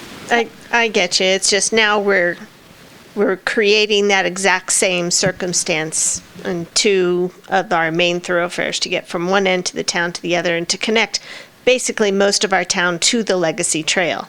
Mm-hmm. So this is a really important connector, and to the end that we could create a bridge to a paved path on the other side. I think that really is the ultimate goal to make that connection, is to get it off of Donner Pass Road and West River Street. But until and unless that becomes achievable, we do need to make this area passable and safe for cyclists. And if it is a 15 to 20 mile an hour speed limit, then that would be reasonable to me. Right now, it's 25, people are going 35, and cyclists can't go that fast, and so ultimately it's pretty unsafe. So, if I could offer a comparable example, Davis is a very bike-friendly place and has worked on it for 4 decades. And in the downtown core, which has very narrow streets and parking on the streets and people move very slowly, the street is essentially, bikes, people, and cars are all sort of on the street moving around. There are big sidewalks, so of course you can walk over there, but there are no bike lanes other than on the main thoroughfares, and the wider streets and the newer parts of town all have off-street bike paths and that kind of thing. But in the downtown, there are a lot of bikes, vastly more bikes than we have. And that's just how it works. People drive slowly, it gets very congested, and people just move around slowly, and everybody kind of makes it work. Some places call them chevron streets because they put those little chevrons in the middle of the street. What that means is it's everybody's street. And for urban streets, that's for downtown main streets, that's very, very common. So it isn't perfect for a cyclist that wants to bomb through, true, but it does give you a pretty safe environment if in a lot of other places. I like the Chevron Street idea. Thank you for that. Dan doesn't like it because we have to keep painting it every year. I promised him I would paint the thing every single year when the snow guys took it off. I'll be out there with you. Yeah. Kind of one more comment just to dovetail on that, but Rolf Gadon kind of wrote that comment whenever that was a few weeks ago about the bigger trucks with 4 bike racks hanging off, and I do think, it might make sense to look at, some compact type of striping. If we're going to be striping or something like that on those, especially on the diagonals, I think parallel parking, it doesn't really matter. But on the diagonals, you get a big full bed truck with a 4 bike rack freaking sticking out into that thing, and you've taken up half the lane. It's dangerous for vehicles too, as a matter of fact. So just, Rolf, I think, brought up a pretty valid point there, and I've seen it a lot just as we kind of continue down this design process of just saying, yeah, maybe it is compact vehicles or whatever, however we want to incentivize that just as we move forward. But that was a comment, sorry. Dan, can I get you to clarify something? I just heard a comment that I want to make sure we're all tracking. It's not a 10 to 15 mile an hour speed limit. That's correct. It's a flow of traffic. Right. It's still a 25 mile an hour speed limit. Yeah, you just try to design the street. Yeah, that's a very good clarification, Rob. I also wanted to mention Just like Commercial Row is now. Right. one more thing on that is that we are installing mid-block pedestrian crossings through there. And for pedestrians to cross safely, you want traffic to be going as slow as possible through this area. So it's not just for the bikers going through here, but also for the pedestrians crossing in this area.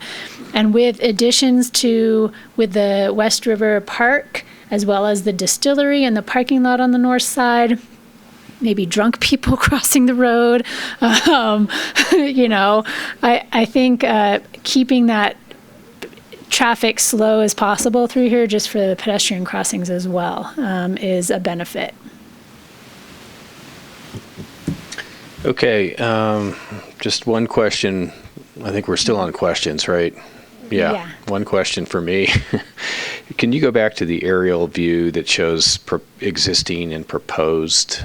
I think it was a few slides. Let's see. That? No, existing and proposed. It showed bike routes and sidewalks and let's see. Oh, the trails plan. Yeah. That's the sidewalks. There's one. Yeah, this one here. This one right here. So I just wanted to get a clarification here. So proposed class 2 bike lane ends, and then we have this gap through the heart of West River Street. Yes. And then you get into Bridge Street there with the bike lane. So is that the intent then, that there would be no bike lane or even a bike route, no class 3 even? Or it could be a class 3, but that would be bikers in the travel lane. Right. Which is legal anywhere, right? Yeah, no, I understand. Yeah, there's We're asking for chevrons. The future bridge and then the future legacy trail, but I'm just saying in terms of West River Street itself, right now in this particular plan there's nothing, right? There's just correct. And this is the 2015 Trails and Bikeways Master Plan, and there was a lot of dialogue about these downtown streets and where bike lanes were appropriate and where they weren't. It wasn't a kind of an idle, person in a room with a magic marker and that just kind of slipped through. There was committees and people and lots going on around it. Oh yeah. No, our town has a very inclusive, vigorous process for these kinds of things. So yeah, no, I was just curious though. I mean, it just struck me as sort of a missing link, and I was just curious about why that was. Well, it was in recognition of the constraints. And I think the goal when the plan was put together was to put together a plan that recognized different constraints, different competing interests, and the reality of the physical environment we were working with, and this is what came out of it. Okay, so do you think there is an opportunity as you look at Donner Pastor Road through Commercial Row? There's the dashed yellow Class 3 bike route line. Do you think there may be an opportunity to integrate at least a bike route at minimum through that area? Yeah, in parallel with. Yeah, I mean, a bike route it's effectively signage. Right. Right. Yeah. So it may be at least the minimum thing we might be able to do, given the constraints and the right of way and all of that. Okay. Right. Great. Okay. And why is there a jet fuel gas pipeline going through our town? So there's a jet fuel pipeline that's owned by a private company that connects the Port of Oakland to the Fallon Naval Air Station. Wow. And that's how jet fuel gets transported. It runs right through downtown Davis as well, and it actually is attached to the underside of a train trestle, where large trucks get very close to it on a daily basis. So that's pretty amazing.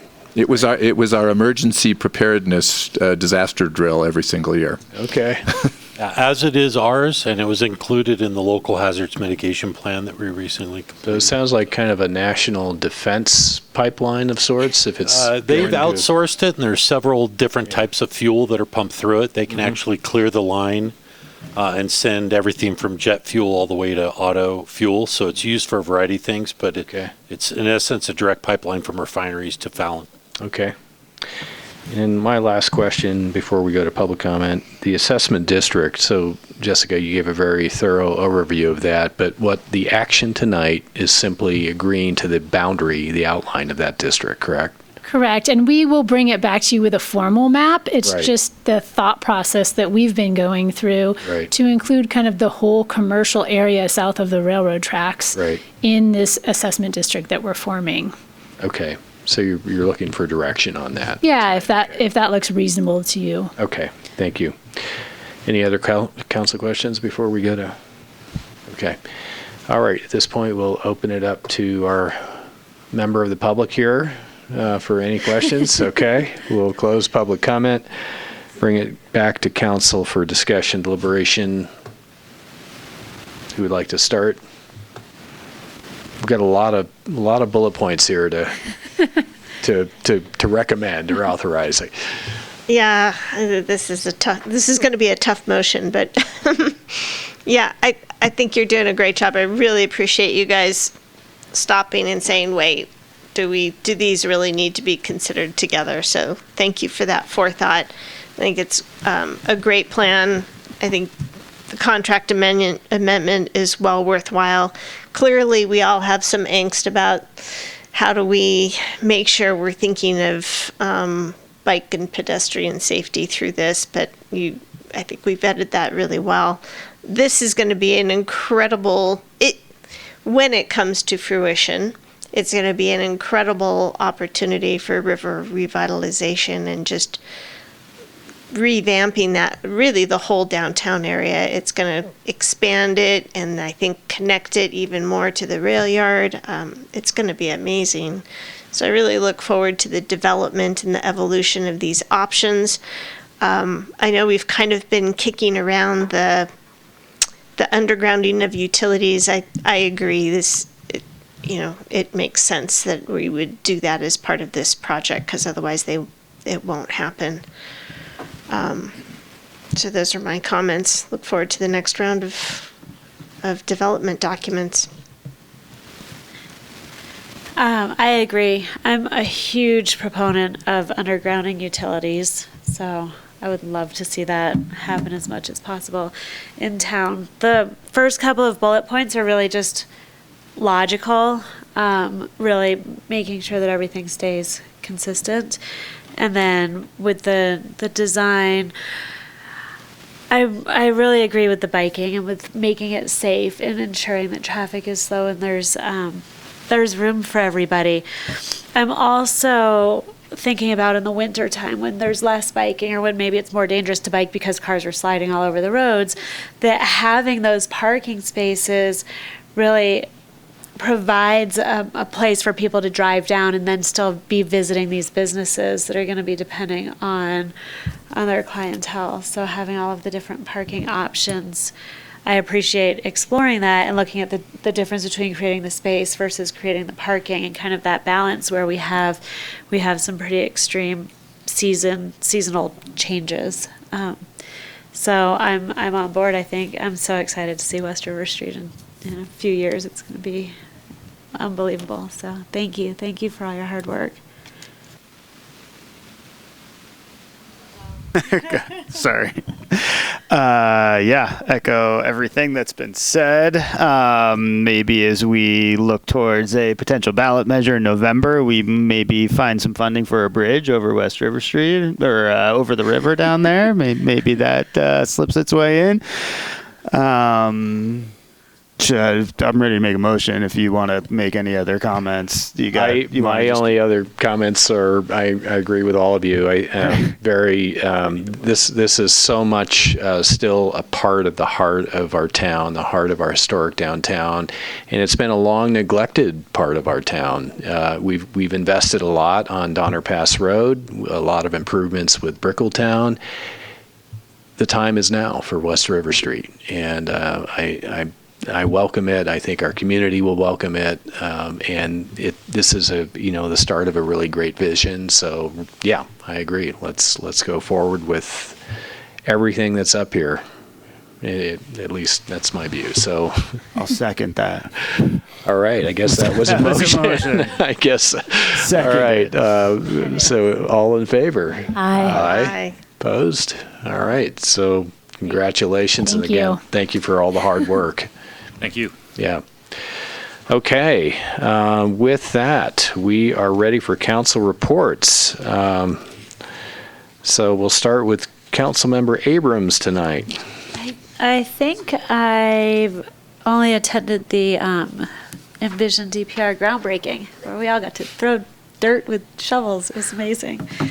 I don't think I have anything else to report. All right. Councilmember Klobstadt. So I enjoyed throwing dirt with all of you. It was really exciting. Last week, I also went to a facilitators training in preparation for the Climate Vulnerability Task Force meeting that was held today. And I just want to share with council a little bit about that. Thank you for your opening speech. The day came, it was a 6-hour meeting, and it went by really fast. Believe it or not, it was a highly productive group that was faced with a very challenging task of looking at what changes we can see in our community over the next 10, 20, 40, and 80 years into the future. And then we were tasked with trying to come up with what are the risks that are going to impact our town because of those changes, like loss of snow, increased temperatures, increased flooding, and all sorts of other impacts. So it was very, very sobering. And yet, I have to say, I was also very, I was also really exhilarated by the experience, because we had a group of people there today that were really focused on our community and creating adaptive plans to deal with these challenges. But given that, what we really need to be focused on is mitigation in order to make sure that we don't have to, or that at least those impacts are as far into the future as possible. And so they had a projection of, in order to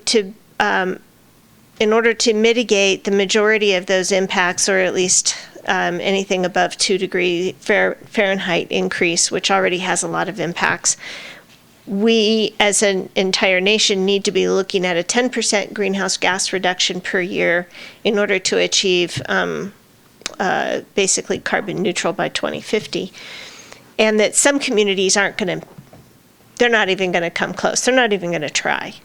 So then there's the communities like us who are going to try. So that means we need to achieve higher than that 10%. So that just is going to be the forefront of everything that I do as I review these council packets and how I look at what we're doing, and is it increasing greenhouse gas emissions or is it potentially reducing greenhouse gas emissions? And I didn't previously have that thought about the solar powered lights, but after today I'm like, we have to look at everything. This is really important. So enjoyed it. It was exhilarating, also exhausting and kind of emotional, but it's all good. And then the only other thing was I enjoyed the very first Truckee Thursday of the season, and it was a gorgeous night, and saw a few other people out there. It was really great. Thank you, Anna. Dave? Sorry, since I missed the last meeting, I'm going to go backwards over the month really quickly, but I did go to the Watershed Council breakfast where I saw both Mayor Tierman and Councilmember Klovstad. Cleanup Day was also there, went to that, and we had a formal T-bid meeting, being the actual T-bid itself that I attended. We also had our first T-bid renewal meeting between T-bid members, some chamber board members, and then Hillary, Kim, and I. And actually Morgan was there as well, although I doubt we'll see him there again, but it was good to have him there. Maybe he will, who knows. So kind of moving forward with T-bid renewal with a lot of really interesting ideas and good conversation, and what we all, I think, left with was a pretty good working relationship between the different entities in the community to see what we come up with. Sort of outside of Truckee, working on some stuff in Sacramento with an organization called the Outdoor Alliance, which is a conglomeration of entities working on outdoor infrastructure, basically, and then also had a meeting with a candidate for California District 4, Sean Frame, who's been kind of touring around Truckee doing his thing, and I think he's a good candidate, so we'll see what happens there. And that is it for now. Thank you, Dave. Some overlap with some of you. Envision DPR, the groundbreaking, of course. I didn't attend the first Truckee Thursday, but I did attend the second Truckee Thursday, so last week. Dave also met with the candidate, Sean Frame, and his, I think, campaign manager about 10 days ago. Anna and I met with the local liaison with the California Public Utility Commission maybe almost 2 weeks ago, Naveed Pedar. Now we met with several town staff. Attended a ribbon cutting, a grand opening for the Alpine Gold Day Spa along with the Truckee Chamber. Participated in the Truckee Tahoe Airport Land Use Commission meeting on June 14th. And somehow I emerged from that meeting as the new chair of that commission. I don't know how that happened, but it did. And then attended with Jeff the Mountain Housing Council quarterly meeting last week. We also attended, I think that was last week, may have been, maybe the week before. There was a mayor's breakfast, met with the mayor of Nevada City and Grass Valley in Nevada City at a nice breakfast spot along with Jeff and several of the staff and Nevada County CEO as well. Ribbon cutting on Saturday for Tahoe Dave's new beach club. Now, it's not a literal beach club, it's a beach club business. They convert the downtown Tahoe Dave store into a swimwear, sort of a beachwear store during the summer. So brand new idea. The place looks great. And then Anna, thank you very much for representing the council this morning at the Climate Change Vulnerability Assessment Stakeholders Workshop. It's a mouthful, but extremely well attended this morning. a super important topic, as you articulated, and our town was very well represented. So thank you for that, Jeff. And there were several. I think Hillary. I think you were there, and no, you weren't there. Okay, Nick and Jillian. Okay. And Erica. Erica. Yeah. So. Leslie. Yeah. So an important topic, and looking forward to. More outcomes and more conversations about something and how we can prepare for the future. So with that, that's my report, and I think we are adjourned until July. July 9th? All right. Thank you.